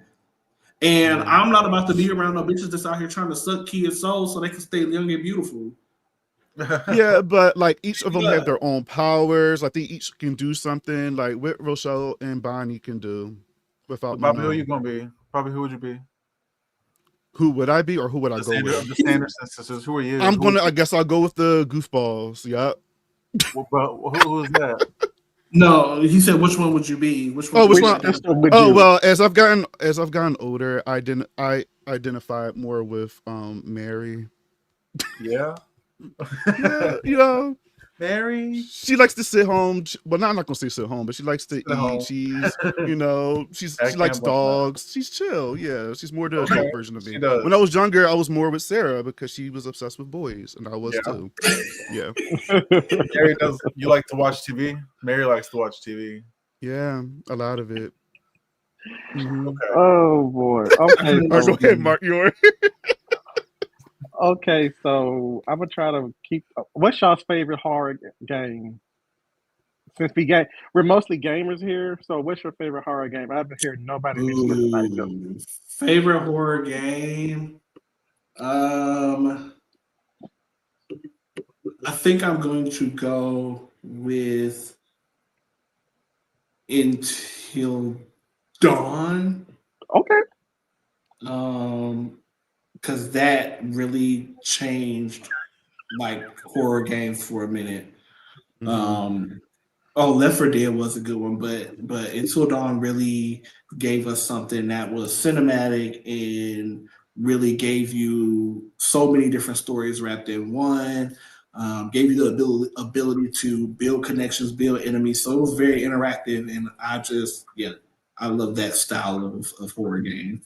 Had some good jump scares in there, some good fearful moments where they play with your anxiety, and it's very immersive. So yeah, I'm gonna go into it.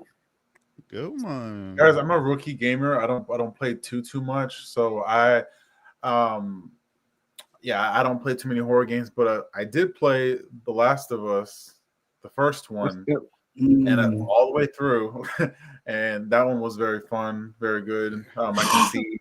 This whole cinematic story that they made out of it with the HBO show was beautiful, and I'm excited for season 2. Hopefully, you guys are going to watch that. But that one was very fun to play. I did have a moment where I remember one of my favorite game series of all time. Granted, when it comes to horror, but granted, there are some in the series that I do not care for. Resident Evil. Yes, God. Okay. Yeah. I was like, how could I forget the OG? The playing that first Resident Evil that was a game changer. Playing that first Resident Evil, terrifying. Yeah. Truly. Tyrone, I have still not gotten across the Alien Isolation. I don't know if I got the nerves for it anymore. So I haven't beat it yet. Didn't finish it. I haven't played that one. I never heard of that one. Oh, it's good. It's terrifying. Oh, yeah, very much. Check it out. Of course. Well, JoJo, we need to catch up. We need to get on some games, my friend. I know. Play a little. I mean, if you like game, well, what did you say? Play Last of Us? Okay, like I played Last of Us. I do want to play some horror games. I just don't know which one is gonna fit me. What are you looking for in horror game? Like, do you like it more narrative? Do you like a shooter? Do you like what really draws you? I don't into really like the shooters. I naturally would prefer more like an RPG. I like where this is adventure based. Maybe like an open world type of game. but I don't know where I would go with that. Because they're not usually like that. So No, there's some games you can play, and we okay. can always discuss after Yeah, let's this. I talk can about give you that more. I give you some recommendations. Cool. Thank you. Yeah. Okay, so my next question is, what's a horror subgenre you can't get into or just strongly dislike? Mm. Um, Oh man. and I had one. And I had one. Um,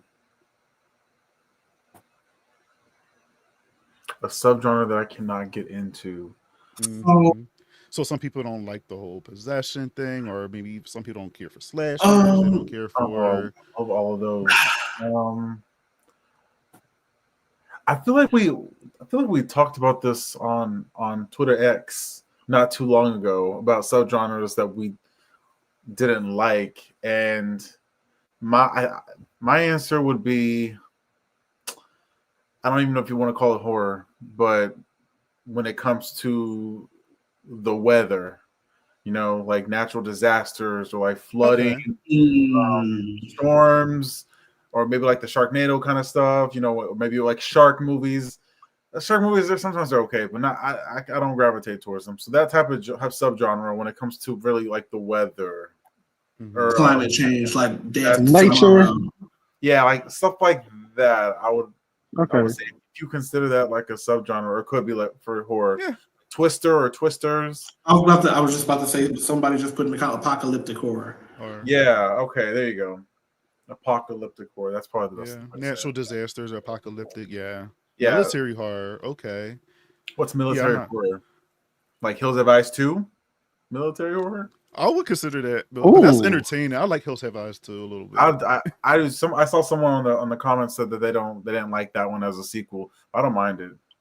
Yeah, I didn't mind it either. Yeah.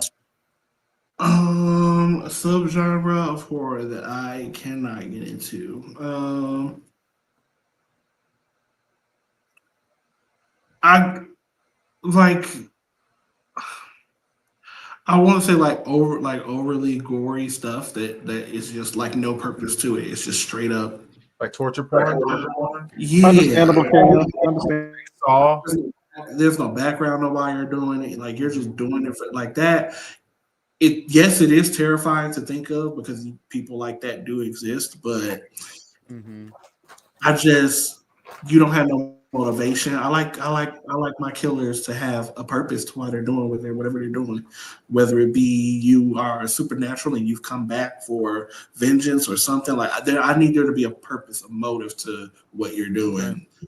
Yeah. Yeah. I mean, Saul has that for sure, but it's like when you do so many movies, for me, it's like I kind of don't give a fuck what you killing these people for now because it's all Mhm. just I want to Right. say together. I want to say the last Saw that I even watched was I probably stopped at either 3 or 4 Oh, because I wow. was like, all right, y'all doing too much. That Y'all was doing me way too too. much. That was me as well. I caught back up eventually, but I did like at one point just stopped at 3, and then everything else I just didn't know until much later. I think I stopped at 8. That's the one that they did, the last one they did before they did the Book of Saul. Okay. It was like Saw the So final that's what. chapter. No, I think they did one more after. It was Jigsaw. That's the name of it. Jigsaw. Jigsaw. Yeah, oh That yeah, was the that was a Jigsaw. I like that one. I didn't mind that one. I grew up on Saw, so that's like my fun torture porn movie where I'm like, Whoa. oh, this shit's crazy. Saw. So I will watch me a Saw movie. Can't wait for another one if they do another. It could have been a trilogy. It really could have been a trilogy and been It could have. Yeah, I think they definitely dragged it out. They did. For sure. Not all great. What's your next one, Mark? I'm sorry, I got sidetracked. I had a question and it just slipped my mind. Basically, I was gonna ask y'all, if you could recast your favorite slasher. No, if you could recast, I'm trying to think of a movie that y'all would probably. If you could, okay, cast. Give me the top 4 cast members of your own personal horror movie. Who you want to see in a horror movie? Oh. 4 in a horror movie. That's never been in one, or can I just even if they've been in one? Even if they've been in one. Okay.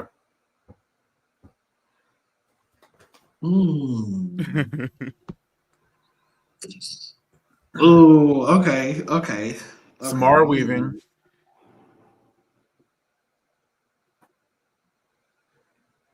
I want to see. Okay, Samara Weaving. I want to see Naomi Scott in another one.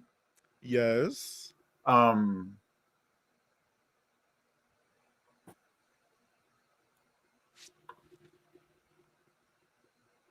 I'd love to see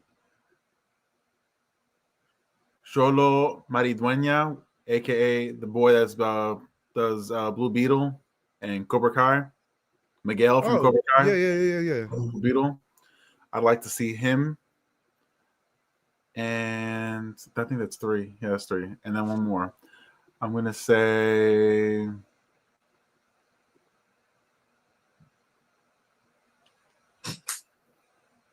ooh, this is a hard one for a 4th person.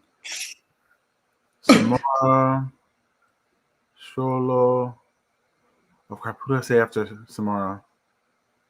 I already lost it. Who did I say after Samara? Did you hear what I said? I already forgot. You said Samara. Naomi Scott. Thank you. Samara, Naomi, Xolo Maridueña, and oh my gosh.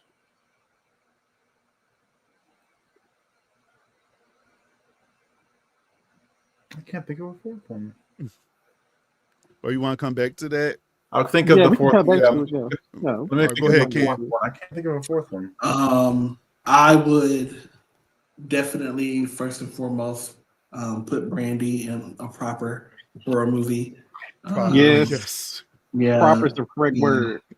Definitely wouldn't have put her in front rooms, but we won't talk about that. So that was funny. So I'm gonna say Brandy. I am obsessed. I'm obsessed with Kelvin Harris from the Lion King, so I put him in there as well.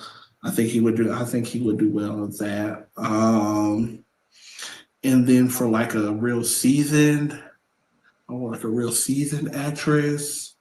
But that's not good too. Let me see. You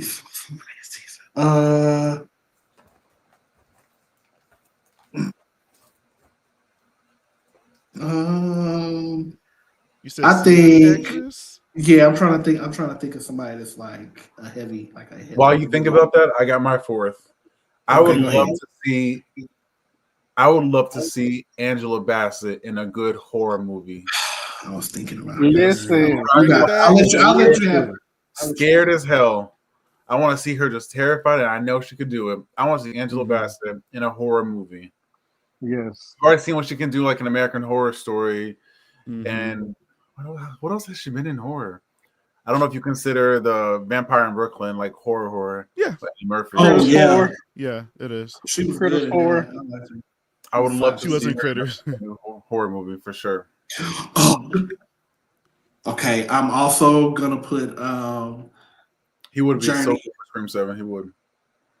Journey Smollett. Oh, I love that.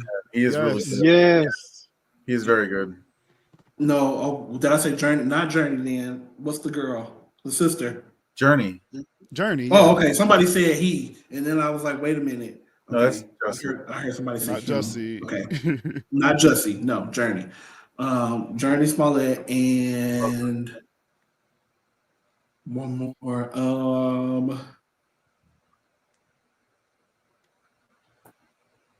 Let me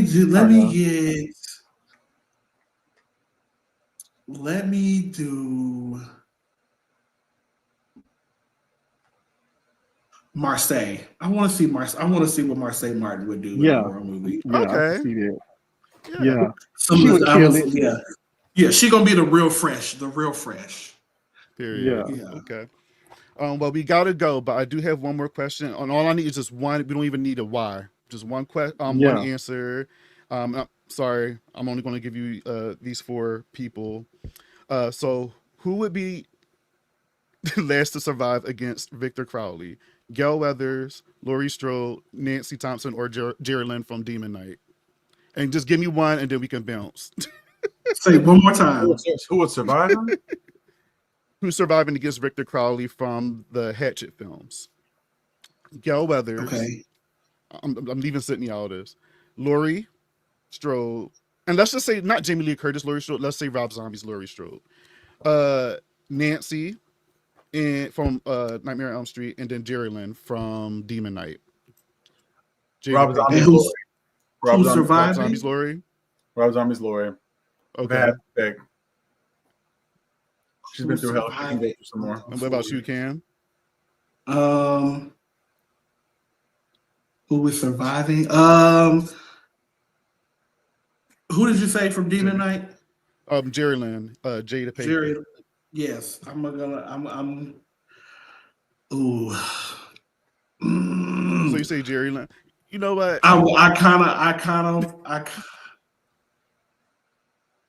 It's between her and Gail. So y'all ain't surviving no damn Victor Crowley. All right, we going to commercial.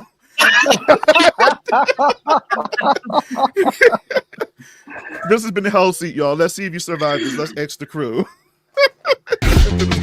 See the town of Briarfell. Nothing new, nothing special. You're a witch. I'm a pixie. Our best friend's a werewolf. It could get bad. Stop fighting your instincts. We need to end this.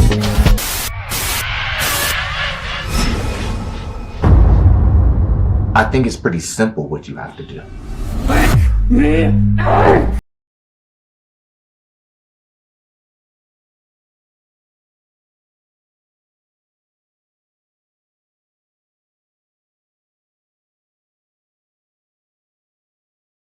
Something happened. Lie to me again and maybe you'll find out.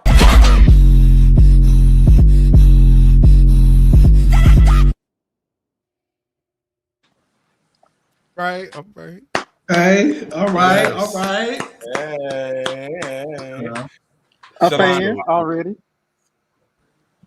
Sorry about that. My mic was muted. Yes, you guys just saw the season 2 sizzle reel that we dropped last summer for my web series The Abnormals. We're currently in production and airing season 2. The Abnormals is what I like to call kind of a mix of Buffy the Vampire Slayer meets Harry Potter meets Scott Pilgrim and Dear White People. It's a supernatural fantasy web series of mine that I've been writing since 2013 and then have been in production since 2017. And it's just a combination of all the things I love, witches, werewolves, pixies. It takes place in a small town in PG County, Maryland, and these group of kids who have these unique powers. And of course, there's a dark threat that befalls on their small town, and they all have their interconnected storylines. And it's just a passion project of mine that I've been working on for a really long time. And yeah, we're currently in production for season 2 and 3. And you can check us out on YouTube and also on Instagram. And this year, I don't know if you all are familiar with BlurredCon. Some of you may not know that's Black convention. They have that annually. The first time this year, it's happening in March.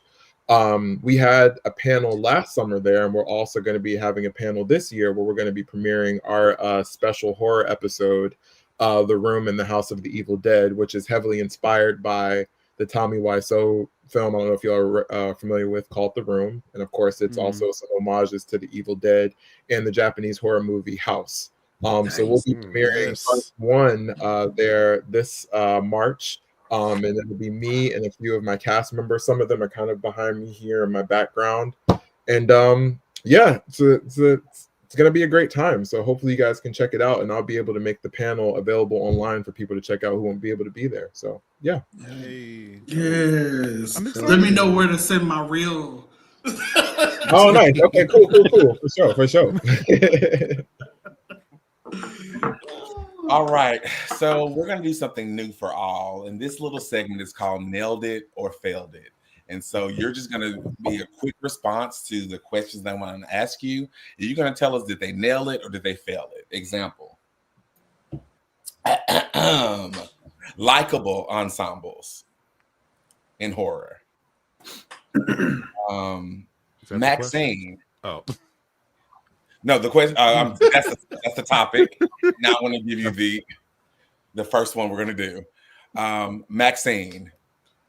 Nailed it, but horrible execution. I have not seen it. It's okay. Me neither. Ensemble cast, you're saying they nailed it? Yeah. How was a likable ensemble cast? Likable ensemble. I know. Very forgettable. Yeah. Yeah. I thought the cast was good. I just thought the story was handled horribly. Oh God, yeah. I expected more from the cast, especially like they're making. They didn't really have a lot. She had this big role, and she was in it for what, like 5 minutes? Probably not even that. I don't think they have a lot. Lily Collins. Yeah, same. Aren't you? I love a good cameo. I love a good cameo, and then you out, but I don't think they made us care about those characters enough for them to try to do what they tried to do with that movie. It just didn't land, and for me, they failed it.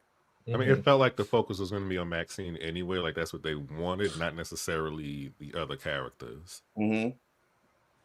All right, next ensemble, likable ensemble. So failed it or nailed it. The Scream forecast. Nailed it. Nailed it. Nailed it. Nailed it. They have some great cast members. Yeah. It's a failed it. I really only like Hayden. Everybody likes one character. I don't like Hayden Panettiere and Jill. That's it. I don't like Jill and. Well, okay. Question: are you saying we have to like the entire cast? The ensemble. As an ensemble. Yeah, Okay. the friend group. Excuse me, the friend I think group. they played on the friend group very well. They're all different people. Mm-hmm. I like them as a unit. Yeah, I think they were likable. Yeah, I didn't mind them as a unit. I didn't like anybody besides Jill and Kirby. That's it, Jill and Kirby. That's it. They're all forgettable. They're all forgettable. Charlie was okay, but Charlie's not like my favorite. Like, Charlie's the least, the bottom tier, like very bottom. Who was Charlie's friend that was live streaming? That was my favorite character. Robbie. I didn't mind him. He was cool. Yeah, I didn't mind him. Yeah, he was cool. All right. Next ensemble, Cloverfield. Failed it. They nailed it in the sense. Nailed it. Yeah, I say nailed it. Say what I said. Yeah, I'll go with nailed it. Okay, yeah. Because I don't like the movie. You don't like it? What? No. Oh no! Cloverfield, one of my favorite joints ever. I would say nailed it. I would say nailed it because they kept me interested. Yeah, they. Because their dynamic actually felt like actual friends. They had the fact that they had to do the whole little send them a little farewell. That was so much fun. Yeah. And we love a toxic breakup story. You brought this bitch to my party, really? Indeed. What's up? Hi guys. I just thought you should okay. Next. Final Destination 3. Nailed it. Nailed it. Yeah. Nailed Which it. one is that again? That's with the roller coaster. Roller coaster. Yeah. I don't know if y'all were because we spent little time with them, but we get to know what these characters are. We knew the two bimbos, we knew the jock that was an asshole, and we knew what all these characters were, and they all had great deaths. I believe that these characters would be friends and go to the same high school and all that. So I'll say nailed it. Yeah. Also, I don't know if y'all were a fan at the time of like Degrassi and Instant Star, but I remember Alex Johnson. Alex Johnson. I was in that. Yeah. Mm-hmm. Yeah. Yes, my girl. She had the best death in there, in my opinion. Yeah. Bobby, we talked about that once. Yeah, great voice. Hell yeah. All right, this one may be controversial. The core 4 in Scream 5 through 6. Nailed it.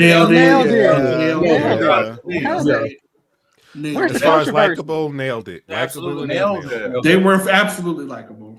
But Michael, I heard a but. Child, here we go. I say with likability, yes, nailed it. Believability, I think with the later ones, with especially Chad and Mindy, like they should have been dead. So it was really hard for me to like. Oh, that's not what we're talking about. But that's why he dragged it out of me. Anti-black. He dragged it. Wait, back up. Look. First of all, jumping on real quick. I was asked the question. As my fellow bully here, I feel like y'all have turned him into a bully because y'all be noticing y'all be jumping on him. Thank you. Just for the record, only bullies. You were just doing it. You were just doing it. You were just with the train. When was I doing this? What? Go back to episode 1. Turn him into a bully. I would gaslighting happening. Go back to episode 1 of season 1 and watch it. on. It's not gaslighting. I'm not saying nothing to it. And you'll know why we jump on Mike because he started shit. I don't agree with y'all. That's why y'all be jumping on me. But it's not that you don't. It's not that you don't agree with us. You always have some out of pocket response that go with disagreeing with us, and it's just too much at times. It can't be a simple disagreement. Show me the receipts, or it didn't happen. It didn't happen. The receipts is the previous episodes, girl. Go back to the Where is it? I know Taman say going to say failed it because he didn't like what's her name. What? Sam. I didn't even answer. I bet you know, your face did a lot. You would look disgusted when we all said nailed it. You were like, nailed it because he was just knew we were all about to be on not one of our your face be showing.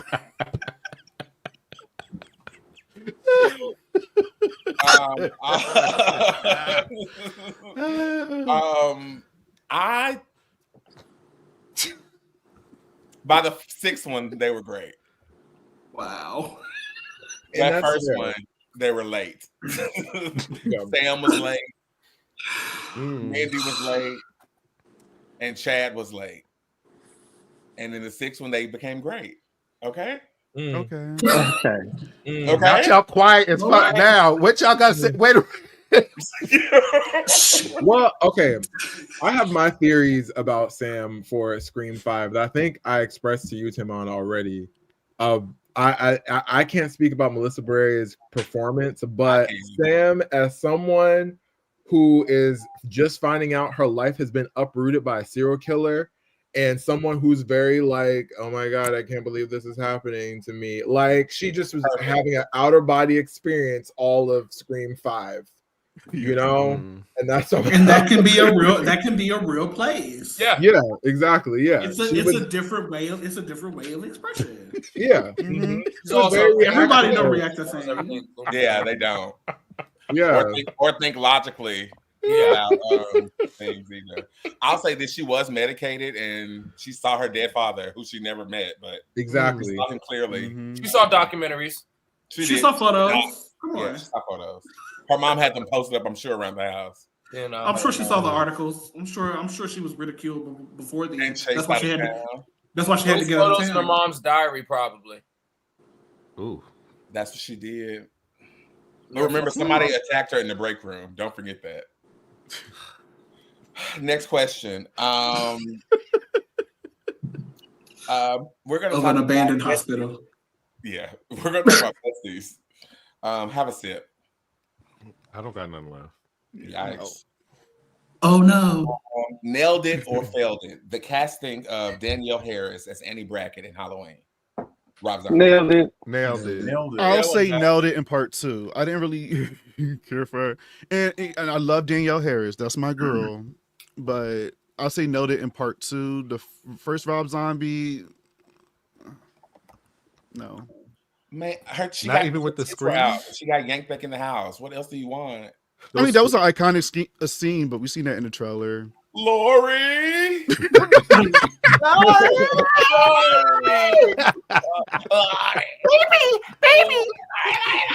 Oh. Baby, are you okay? Killed a literal white horse. Oh, you know. All right, to make it better, I'll give her points because she was sick throughout the whole entire scene. She said she was very sick. She had the flu, and she still went on and did her thing. So I'll give her that. She was better as a child. I'm kidding. That was a joke. I love Danielle Harris. Me too. Next,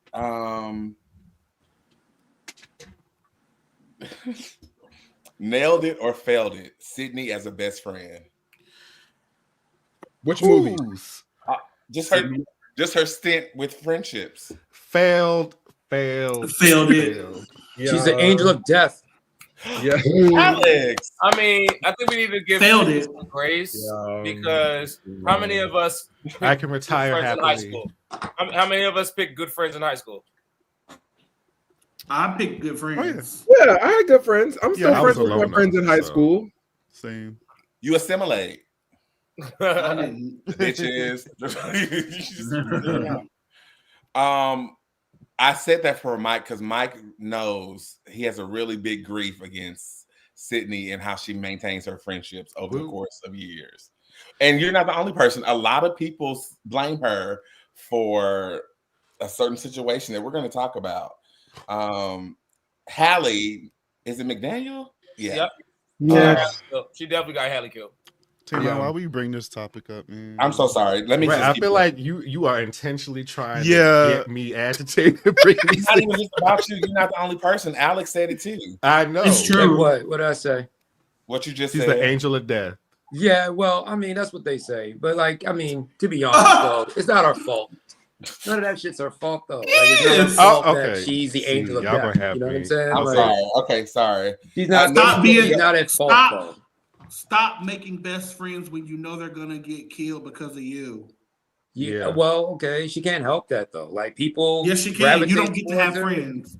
You don't get to have friends. You want her to be like After- Claire from Final Destination 2 and just locked up in the same asylum? Well, that's what she did in After- part Yeah, 3. she needs to give us Gothica. That's what she did in part 3. She I was mean, up in people the- do have the Woods. option to stay away from her. They don't have to necessarily be close to her. So Yeah, I mean, sure. that's why Okay, but some when people people- say, "Oh, she got Holly killed," Holly didn't have to be near her. Oh, Holly didn't God. have to- She was trying to That be is a true, friend. yeah. She Bobby, was you're trying to making be a point. You're friend. making a good point. Hallie She did didn't- fall victim to black best friend syndrome. That is Yeah. also that's a trope she fell into. It That's is. not So did entirely Carla, but she made it. Contract. Blame it But on- let's not forget, she blame it wanted on- her to go though. Like Hallie was like, "Let's get the fuck out of here. Let's go." Exactly. So, All right, but Holly didn't still- do that. She's sitting there talking about what? Like, bitch, She run. didn't do it because Sydney's Go. No. What? I just want to say The this. car was Sydney, red. you go over there and check on your the ghost face. I'm No. out of here. I'm not going to sit No. there by myself in the Sydney corner. said, "I'm Nope. tired of running." You should have been about And it she when shoulda you were ran. over there. Your She punk shoulda ass was ran. running after I died. You should have. No. This is the thing. Why is it so hard for y'all to admit she got her killed? Oh. Because Holly is her own person. She should have just been. Bye, Mark. Bye, Mark. It's been nice meeting everybody, but I got to dip. Have a great front of the show. Can't wait to see some of y'all again. And Shaylin, I'm sorry. I will see you at BlurryCon. So, Oh, okay, nice, cool. All right, so see you there. y'all be safe. I'm proud of everybody on this panel. Taymon, I'm proud of you the most because I mean you making things happen. And you made something happen this weekend, which I would have loved to talk about, but we had to do all this. But I'll talk to you later, though. I'm gonna call you later. But I love y'all. Love you, Sydney. I'm your best friend that has not died. Nice talking to you, Mark. I would to end the conversation with Hallie. She knew that Sydney they had to change their dorm room number multiple times because she's like, "Do we need to change the number again?" So she is willingly going into the situation. She said, "I'm her therapist," and packed her bag and went too. So, bitch, if you would have just stayed and mind your black business, maybe you would have been dead somewhere or played dead like Carla. Yep. In the back of their car. I thought that She was a good friend, basically. She was a She really was. good friend. She sacrificed herself, but By accident. the fact on accident, she did not mean to do it, and justice should be served. But you know, on some real shit, if you watch that scene again, like they're back up against the wall. Like the car crashes, and it's like right next to the car, if they can't get out, it's like this wall right here. And I'm still wondering, for the life of me, how Ghostface gets up, climb over the wall, and like ends up behind Hallie in the first place. Like Sydney's all running of her that, mouth. it's just like he appears out of nowhere. True. He's an Sydney nigga. runs her mouth. That's why they didn't notice it. But that's That also would've been why good. Mickey is one of the best ghost faces. Yeah.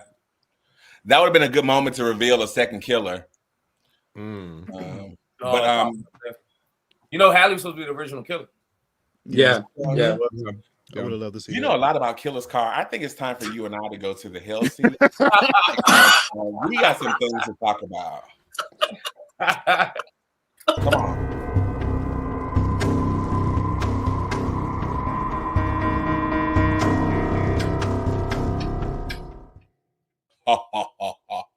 Let's get it. Let's get it. All right. King Carr, as a filmmaker and a lover of the craft, if you had the option, the ability to be mentored by any one of the big threes of writers or directors in horror, who would it be and why? Go. Oh my gosh. Of horror? Yeah. Damn, that's kind of tough.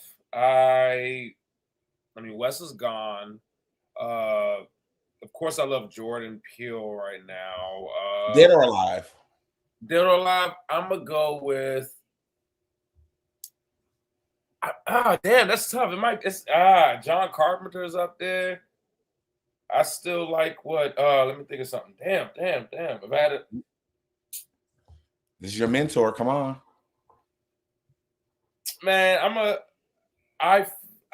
I feel like I would go with Jordan Peele right now, just because I do feel like he understands my balance, or not least my balance, but just I feel as though comedians just have comedians have a better a better scope of horror, in my personal opinion, because as a comedian you have to make light of dark situations, and that's kind of like what writing horror movies are. Yeah. So I would like to hone my craft with somebody that writes a lot of comedy as well. I definitely think that's somebody I could really learn from even better. I can see that. Jordan hasn't done a slasher, and I know that's your genre, one of your favorite genres. You think he can handle it? Get Out as a slasher, would you? No? Get Out? I don't think it's a slasher. I think Us is closer to a slasher. Okay, yeah, okay. Maybe Us is probably more slasher than Get Out. Okay. But I'm a real hardcore slasher that's set in that slasher tropey world that we're used to. Do you think he could pull that off?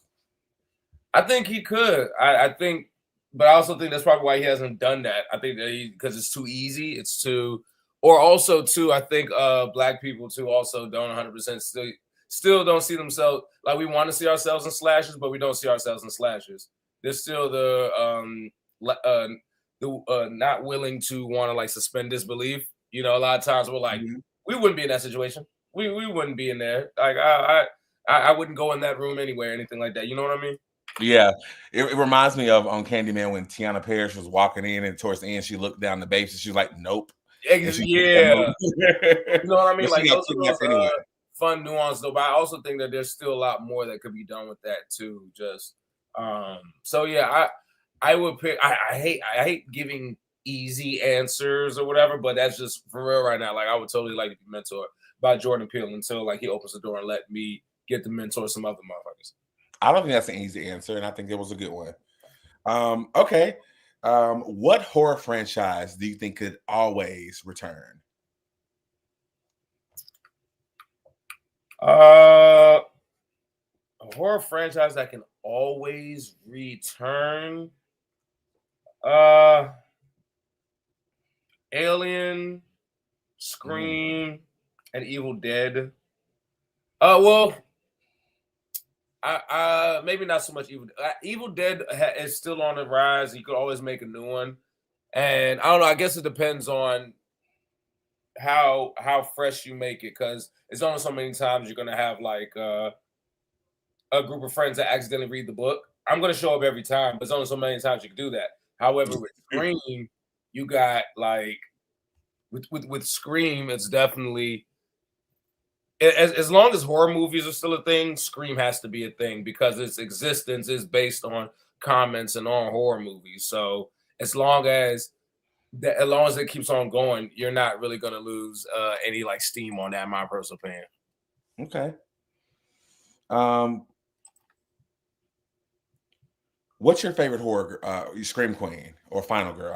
It's a part one of a question. My favorite one, I might gotta go with Mia from the Evil Dead remake.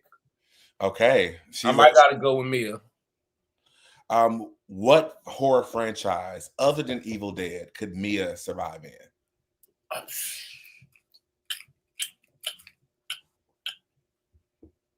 Oh, damn! I was about to say. I was about to give her a zombie movie. No, let me see. I would love to see her in an Insidious type setting. Something like Insidious. Just because Evil Dead, they kind of like threw her through the ringer with everything. She was going through it, and I think the torture that the monster and everything and Insidious is putting people through, it's something that I would say. Also, I'm just a big fan of that actress where I feel like she would totally be able to nail it. Okay, you're doing pretty good. Let's crank it up some. Oh, hey, give it to me. All righty, list in descending order, so from your favorite to least. Ghostface killers. You said from my least favorite to my most favorite, or my most favorite? Favorite to least. My favorite to my least. My favorites are going to go with. It goes.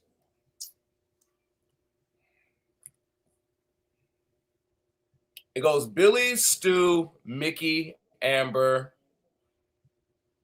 Jill,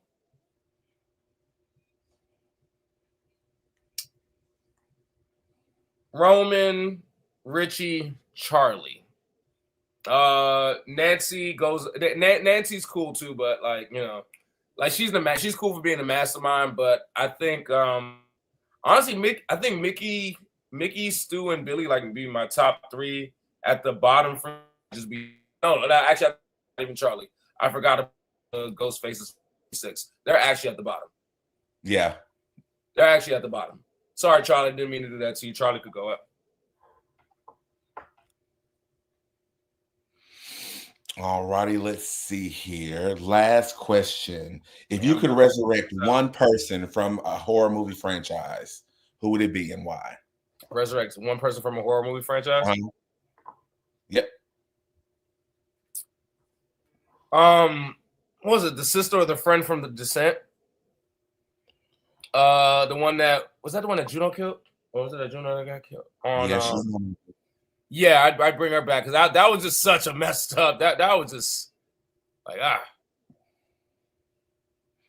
I think they say her name is Beth, maybe. Yeah, resurrect. It was time for Dewey to go. You know what? I'll resurrect Dewey and swap him for Gail.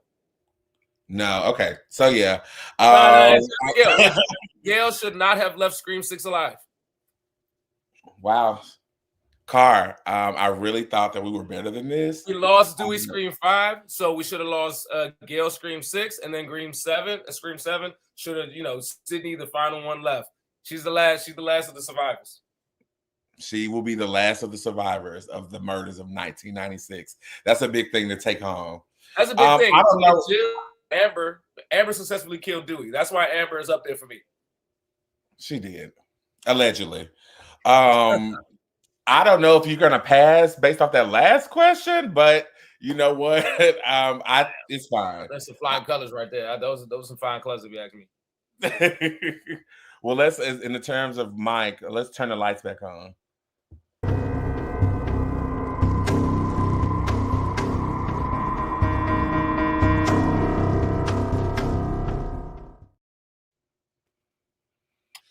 All right.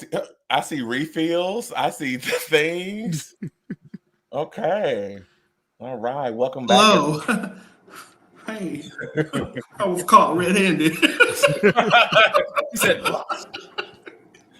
now it's time for us to talk about the best horror movies and their friend groups. And let's just pick apart some of these friend groups in these movies. I think we're going to find a lot that we love.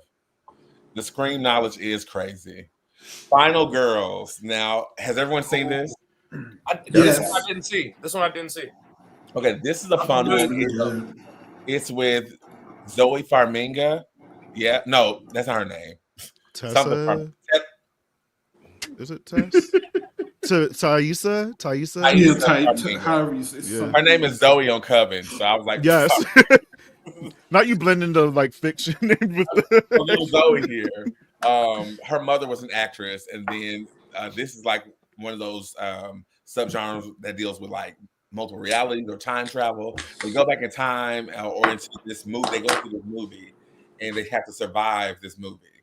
And that's all I really remember from it. It was fun. I liked most of the cast members. I think Nina Dobrev is in this from Vampire Diaries. Yeah. Did anybody else like this one? I enjoyed it. It was very. Yeah, I enjoyed this one, but it was good. It was definitely a different way to do a horror movie. Like you put time travel, but not only time travel, you also put them in the movie. Mm-hmm. So yeah, it was interesting. And then for her, kind of spending that time with her mother, because I feel like her mother had died early in her life, and so she never really got to meet her. So it was kind of interesting to see that too. It was well executed. I had a good time watching that. And now there's like 3 different versions of this now. I feel like there's so many Final Girl time travel horror movies now. Mm-hmm. Fear Street. Yeah. That's an example. Yeah. Oh, yeah. Okay, next. The It Friend group. Now, were they friends prior to, or did they come together because they were? Okay. They were friends before. They were minus Beth. I feel like she kind of joined the girl. Yeah. Beverly and Mike came in maybe later Mike too, right? Yeah, those two came in after. Yeah. Well, and the new 5 kid, of them Ben. were, and then you had Ben two that came in. Oh yeah, too. Ben. Oh yeah. But that main group was, they were besties. Mm-hmm. They hated each other, but they loved each other. You know. They were what? Adults. So they hated each other, but they loved each other. You know, they always picked each other. No, you said they were besties. So. Oh, I did. Oopsie. Down the hatch. I think I liked them more as adults, even though they wasn't as friends like then. But I actually, when they came back together, I was like, okay. I always hear the other way. I always hear people like, I don't like them as adults. Prefer them as the children. Yeah. I love them. Because it was real.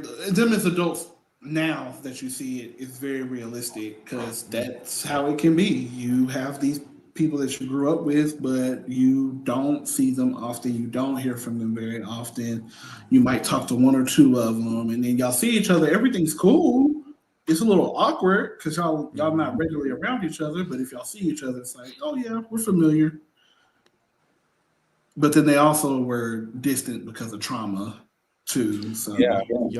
When they kind of forgot everything, like they left their mind when they left. It wasn't until they some got of back. them. Well, Stan. I remember it was. Because Mike was the only. Because Mike was the only one that stayed, and he reminded everybody, and that's when it was like, "Oh fuck, I got to go back to this." So, is it because one of them died? Stan. Yeah. Not at first. Yes. But yeah. He died because he got that call, and he's like, "I'm not doing this shit again, so I'm taking myself out of the equation." Trauma. Okay, don't slay me for this. Okay. I have something to announce about this movie. Okay. I have never, ever seen this more than 5 times. Okay, that's fair. Oh. I thought you was about to say like I just seen this or something. No, but I don't. I was like, no, that's not right. Right. Of course, I've seen this. Besties for life. That's what it's giving. Not you fucking my dude and killing him. No. Babe, I got possessed by a demon. Relax. I'm a succubus. Leave me alone. Yeah. No. Horrible friend. Even before she became a succubus, she was a horrible friend, dude. Yeah. Horrible friend. Yeah. She looked good. Agreed. That's fine, but that's the thing. Like, she was the popular girl, and she would do anything she could to remain popular, but yet shit on her friend who's not as popular, who's a little bit more of a bookworm type of friend, bookworm type of girl. But like, she's that type of person that would kind of like act like she's not friends with you when her friend group is around, but then when it's just you two, then like y'all can like chop it up and things like that. She was really kind of like bullying Needy mostly. In most cases, yeah. That's what I think. I don't think they were really good friends. they're doing something new with this IP. I think they're coming back. I don't know how, but my wife has me watch Jennifer Bodies at least once a year.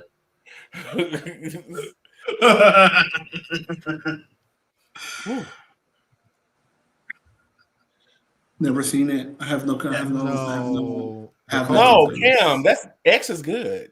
X is good. Yeah, I know, but I'm saying I haven't seen it, so I can't. I have no feedback. It's a perfect Netflix and chill movie with a boo. Mm-hmm. It gets really spicy. But they're not a really good friend group at all. No, they're employees. They're there to do work. Ain't that the point? True. They're employees. They're work friends. Yeah. And lovers, all wrapped in one. And delusional. Oh, well, I'm sorry. Jenna Ortega and what's Miss Mama's name? Brittany Snow. Brittany Snow? That is not Brittany Snow on the cover. Brittany Snow. Mia Farrow. I'm kidding. Mia Goff. Mia Goff. Mia Farrow. It's not Mia Farrow. She's like 80, 90 years old. Whoa. Not another Rosemary. No. Yo. Leave it alone. I thought that, they're really not friends in this one. Alex, you're right. Yes.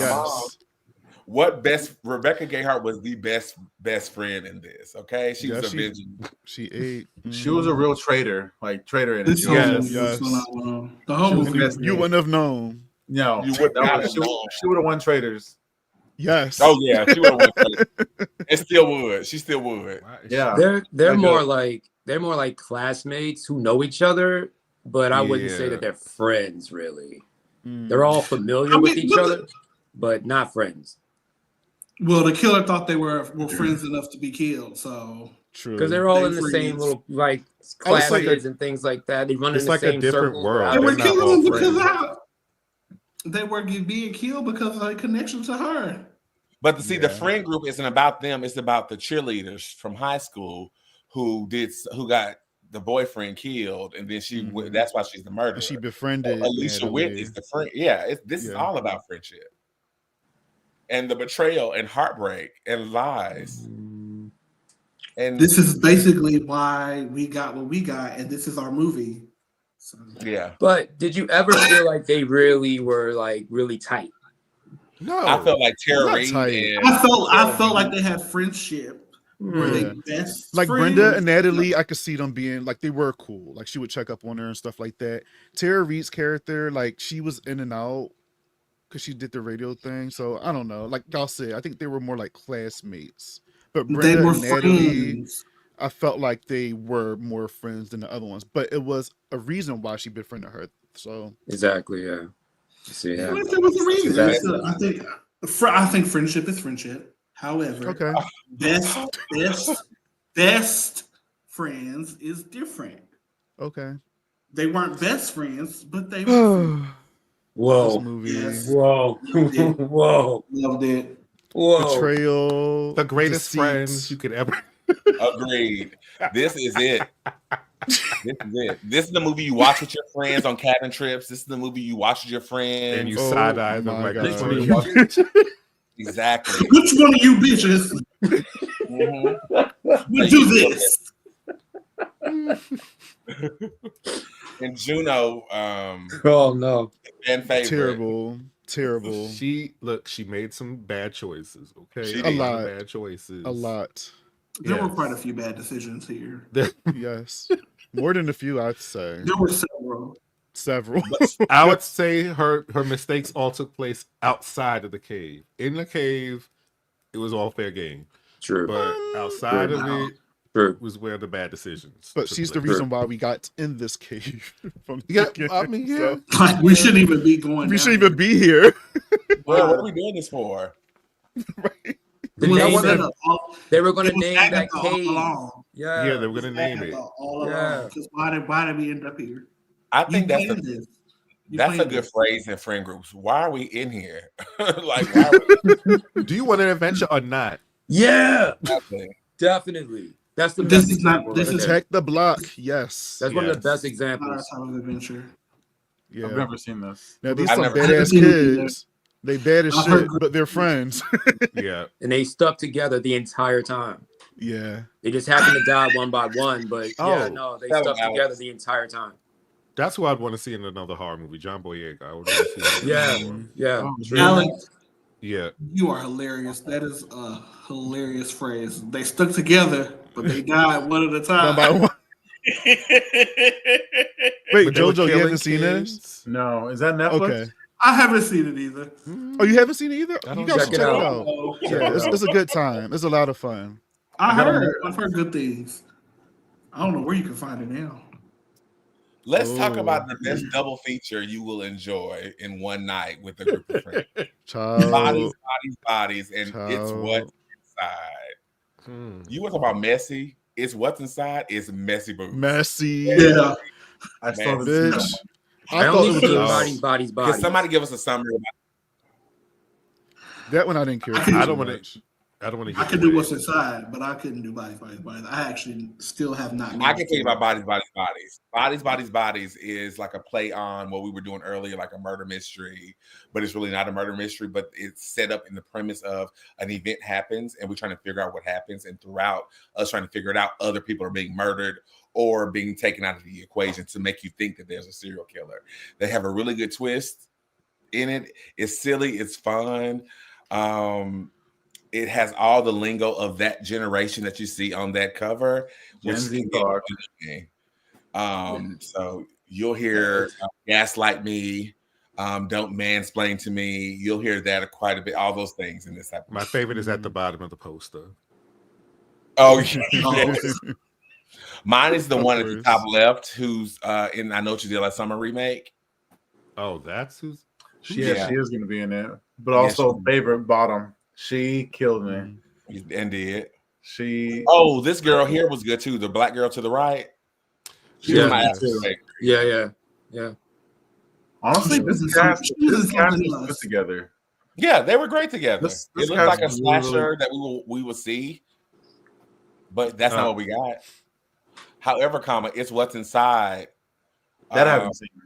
Now that the reason why this for me, and I'll pass it, but the reason why it was so fresh and different from what we've been seeing, and a lot of us live in the slasher world quite a bit, and so when something like this pops up, like The Substance or Alien Romulus, that really takes you out of that norm, it's just refreshing. And this one was really good. What did y'all think about it? I love it. I would honestly say this is a movie you need to go blind in. I don't even want to try to give an explanation as to what it is. Just go in and experience didn't see it, so we're not going to say much. But please nothing at all. Yep. This is that ample movie that I knew nothing about. I didn't even watch the trailer. I just clicked play and was pleasantly surprised with what I was enjoying, what I got. Nice. Yeah, I read the synopsis and I was like, sure, let's give it a go. Hey, Shalon is back. Yep, I see him. All right. Welcome back, King. I have one thing to say. Your parents are upper middle.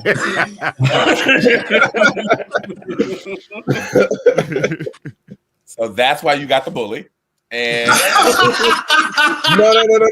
no, because that wasn't a bully statement. Because she was letting her know, like, bitch. Actually, I'm gonna be quiet. Y'all watch the movie if you haven't seen it. Just watch it. I never told anyone this, but I have body dysmorphia. Oh my god! Like so many. It's so good. Groundbreaking. Whatever. It's a podcast about what is it like? Your bestest, most smart. House of Wet. I did like this.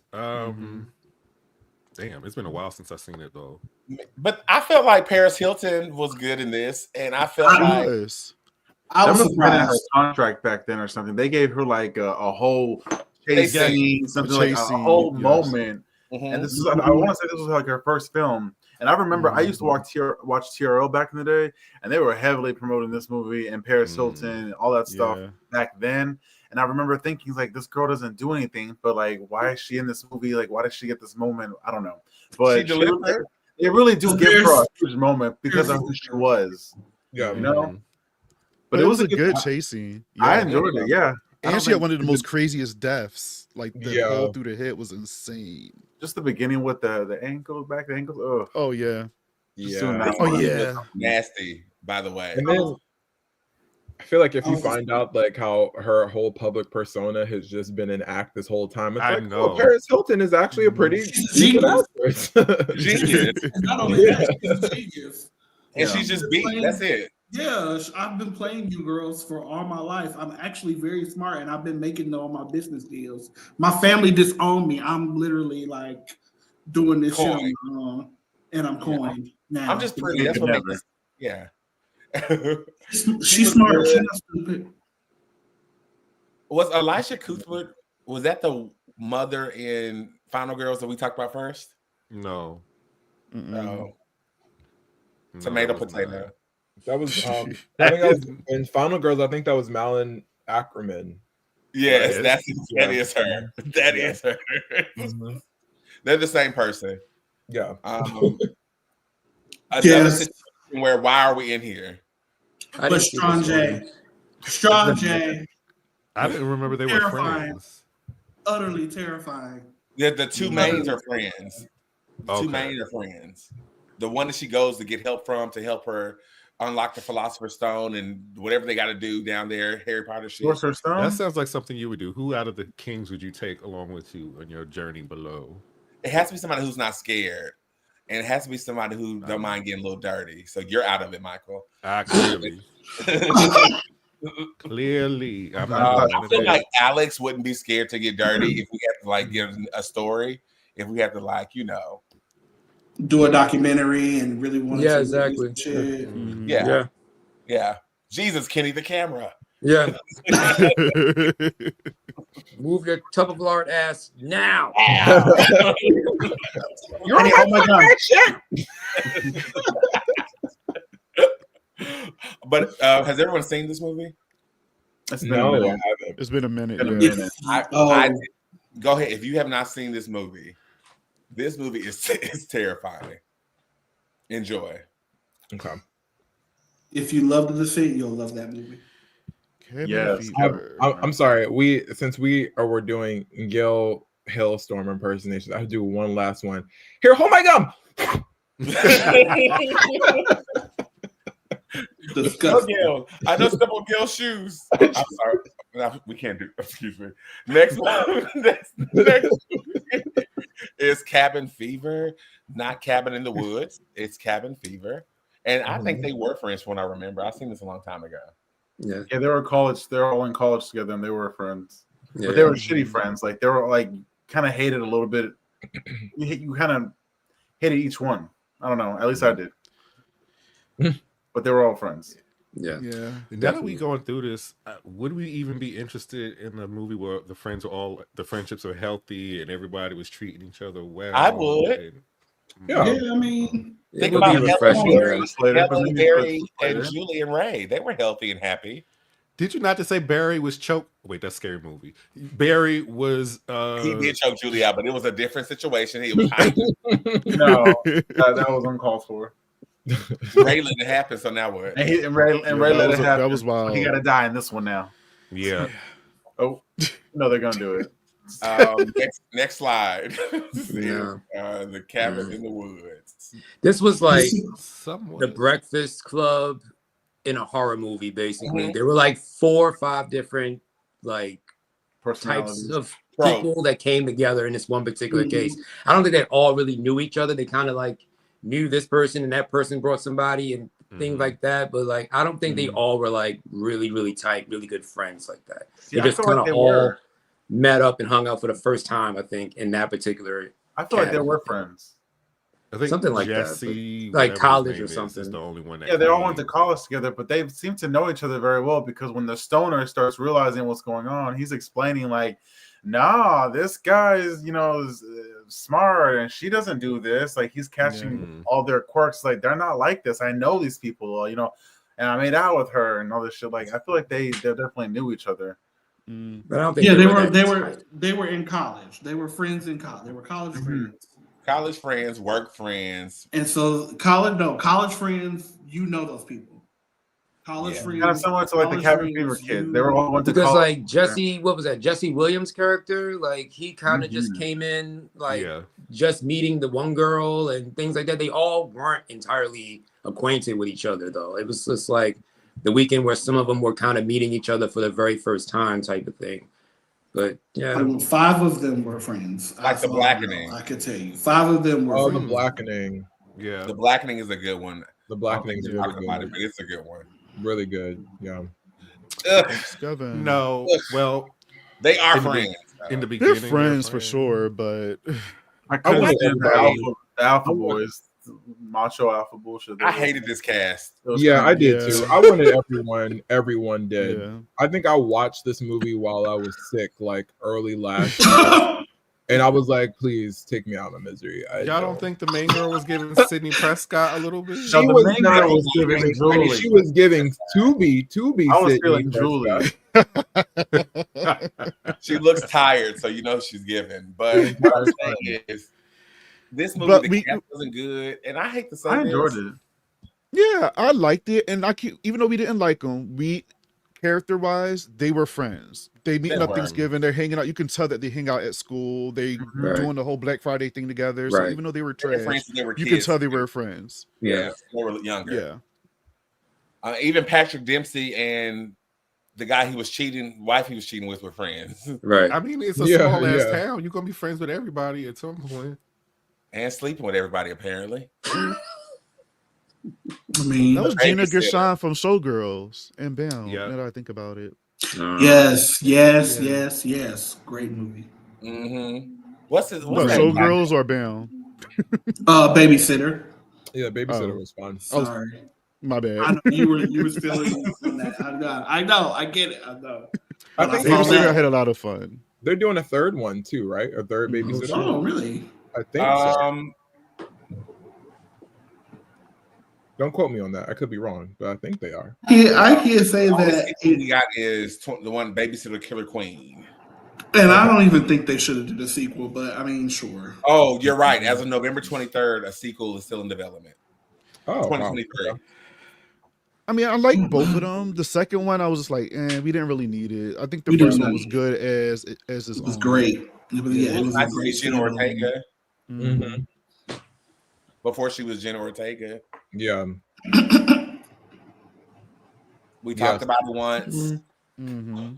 The best friends you'll ever have. The best sister you will have who steals your jewelry. Such a bitch to her. Yeah. What?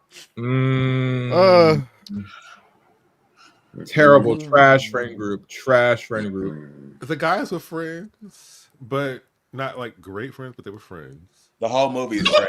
Not Yeah. a bad movie, but the friends, it was trash. Yeah. Yeah. The cult people were trash friends too. Look at her face. You know, she said she'll never do a movie like this again. She did. Yeah. I don't blame her. Yeah. It's such a dark. It opens dark and it just continues on that pace. Thank you, Like- A24. Theta Pie Yes. says goodbye. Yeah. Theta Pie says goodbye. It was a great movie. Oh, were they friends? Absolutely, because Jessica were and trauma Chubbs bonded. were friends. They're So all there's sisters. cliques. There's cliques. Yeah. Mm-hmm. It's a sorority, of course. And then they trauma bonded. True. No, because I think that And they let wasn't even fooling with each other. The main girl was like, "Don't worry about And it." let a bit. Yeah, no, they let the bitch manipulate them into not saying anything when that girl died, and they I don't all think it's fair wanted to call to. her that. Oh, okay. Jessica, I don't think it's fair to say that. Why? They all didn't want to go to jail.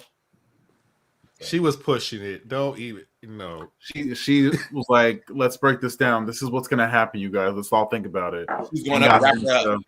And got them to be like, "Okay, you know what? This probably makes sense." They were obviously scared. But she definitely was like, "Wait, hold on. Let's think about this real quick." She was the one prayed that on put the there. ideas into everyone's heads. And For that's sure. why we wrapped the body in Michael's coat because So y'all don't like judo, but y'all like this bitch. Get the fuck out of here. She thought about their families. She thought about their futures. She thought about all those things. She was savage. She was savage. Did you all watch? This is not horror related, but did you all watch the show The Best Years Do you all remember that? It was on with Degrassi and Instant Star.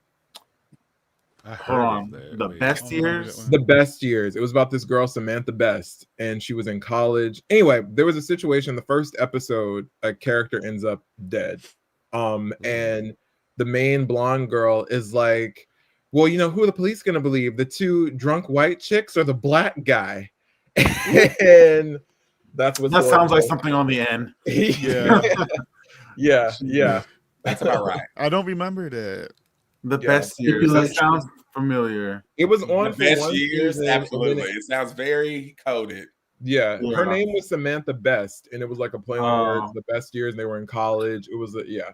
Do you remember South of Nowhere? I love South of South of Nowhere. Scandalous Love stuff, and I know middle school. I was like, yeah, because when they were promoting the show, you had no idea what the show was about. So I was like, oh, what's this? Oh, yeah, it was good. Sorry, lesbians. Sorry. We can't talk about friend groups and not talk about Scream.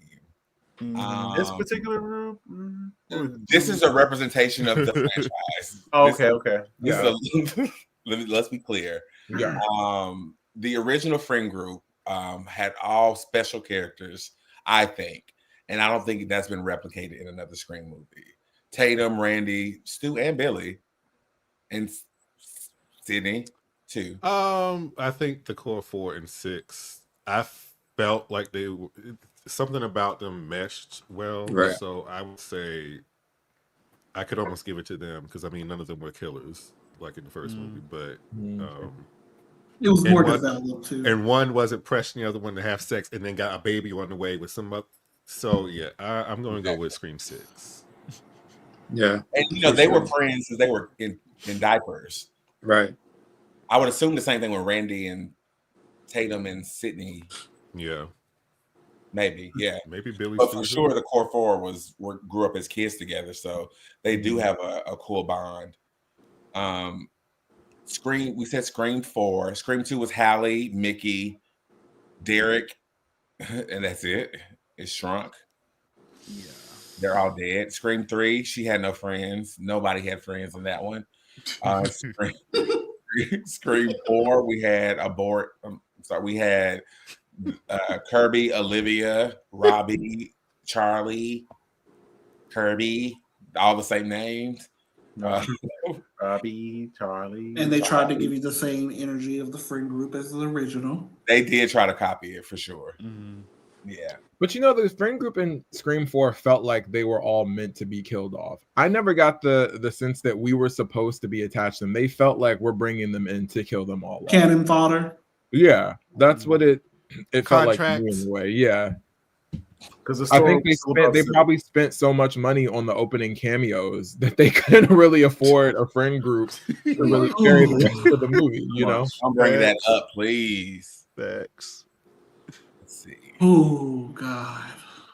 Why? This is a friend group. I think they were all dating, but it's a friend group. And honestly, this may be one of the top ones because every movie is about the friend groups inheriting the sins of the past for the most part.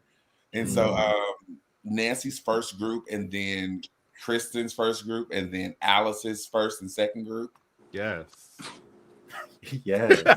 What is your Mike? I see how I just moved past that. And I did. I had to acknowledge it, but thank you. What is your favorite friend group of this franchise? Let Mike go first. Honestly, mine. Oh wait, it is between 3 and 4, but 3 is more like we're trapped here. We're not actually friends and hanging out with each other. Right. 4 to me is more like they are actually a friend group and dying off. In part 1, it's only Tina and Nancy that are friends. I don't think the boyfriends fuck with each other like that. To be like a friend group. Right. So I'm gonna go with part 4, and that's not me being biased. Okay. Yeah. What about you, Bobby? Because I see you thinking. I mean, unfortunately, the same. You know, as much. You know what? I don't have a problem with the friends. I just have a problem with Alice. But outside of that, everybody else is great. Totally true. I like the friendship in 3, but that was being built throughout, and everybody was dying off. And then we got the people that survive going into part 4 and making those relationships. So I agree with Mike. I do think part 4 has the better friendships out of the whole series. Yes. But Alex is still rogue. Yeah. She's a borrower. It don't matter. She's still bad. It don't matter. Wait, now see, that's where. Okay, Gail, you were hobbling. I don't want to hear about. I'm alive from you. I'm alive. Contract. Alive. All the Scream survivors is some contract shit. So at least we have contracts. Oh my God. But your survivability doesn't mean anything if you have contracts that you can't die. It means nothing. Us having contracts is enough. No.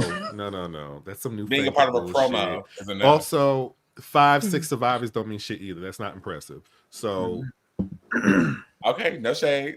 I have nothing to say about that. I just want to say that Kristen, Kincaid, and Joey deserve more. And Alice met with Freddie to get them out, and then she convinced Kristen to give her power so she can be relevant. Oh my God. And then that's what happened. Everybody knows it. That's fine. She lived. She did. You can't fault a bitch for living.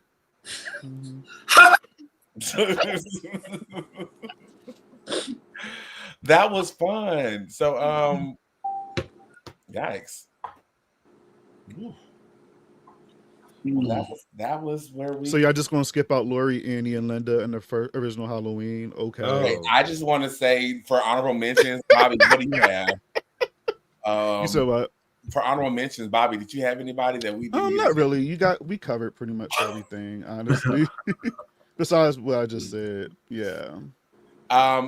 We talked about them a lot. I just thought that they were on the list. It was an accident they're not here, but you're right. Those are the besties. Okay. Yeah. But listen, we didn't even talk about Sydney, Gail, and Dewey either. So they're not. Yeah, a given. They're friends. I have one. Idle Hands. The friend group in Idle Hands for sure. I was just talking about that movie the other night. That's funny. Idle Hands. Yeah. What is his name? Like even when he killed them, they still were kicking it, eating Doritos and Doritos and shit. Just still getting stoned. It was dope. I like. I like Tucker and Dale versus Evil. I think Tucker and Dale were a good friend group. You know, Shaun of the Dead. Yeah, Shaun of the Dead. I think that they were great friends. What'd you say, Michael? American Werewolf in Paris. That's yeah. What about? I mean, I don't think they're like good friends, but you can tell they talked about it a lot. In the Evil Dead remake, the 2013 one. Mm-hmm. Like yeah, yeah, they had history. They help her they had with, history. Like, rehabilitate, right? Yeah, that's a friendly thing to do. I have another one. That's the OGs, Abbott and Costello. Oh, Abbott and Costello meets the Wolfman, Dracula, Frankenstein, the Invisible Man. They're the OGs of that shit. Abbott and Costello, the OG friend group that survived the horror movies and shit, especially the Universal monsters who are like, you know, icons in horror. I think that Abbott and Costello should definitely be on the list.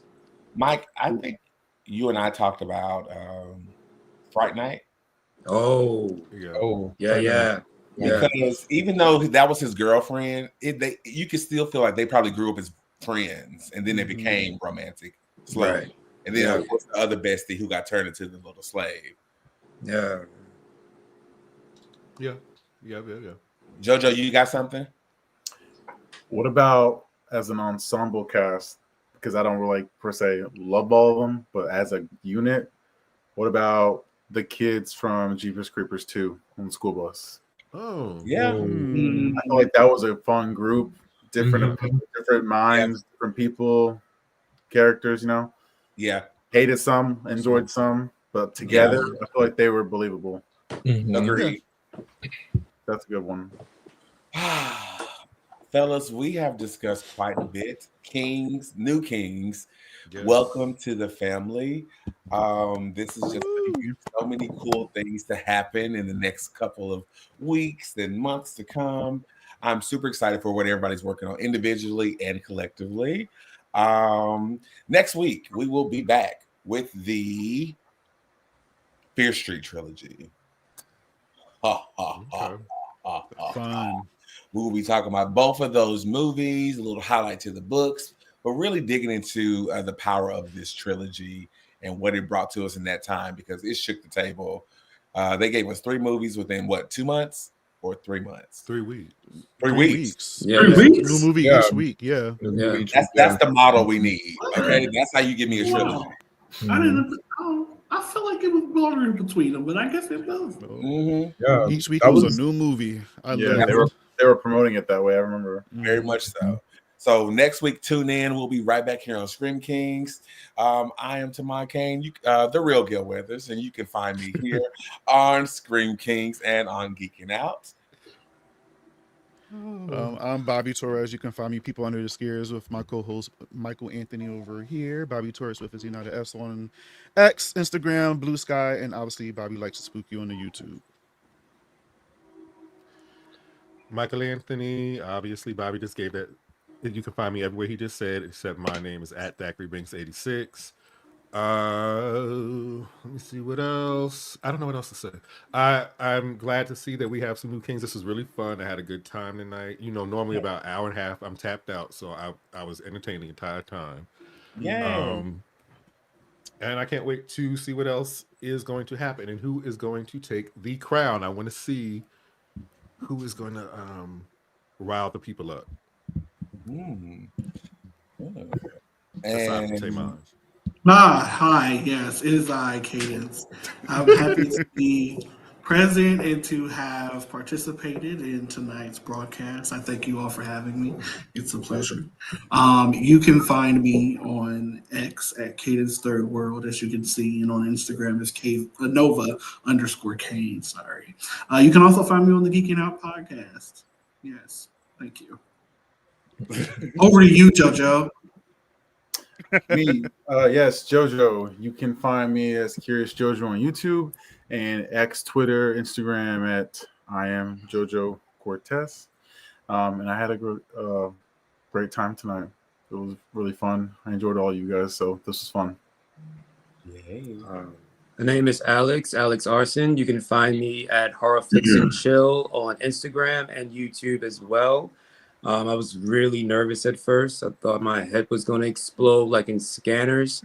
But as time went on, it was a great time. The Hell Seat really honestly opened me up a little bit more. So like I was a little bit able to really relax a little bit. So thank you, Mike. That was awesome. Oh my God! That's so sweet. It was nervous.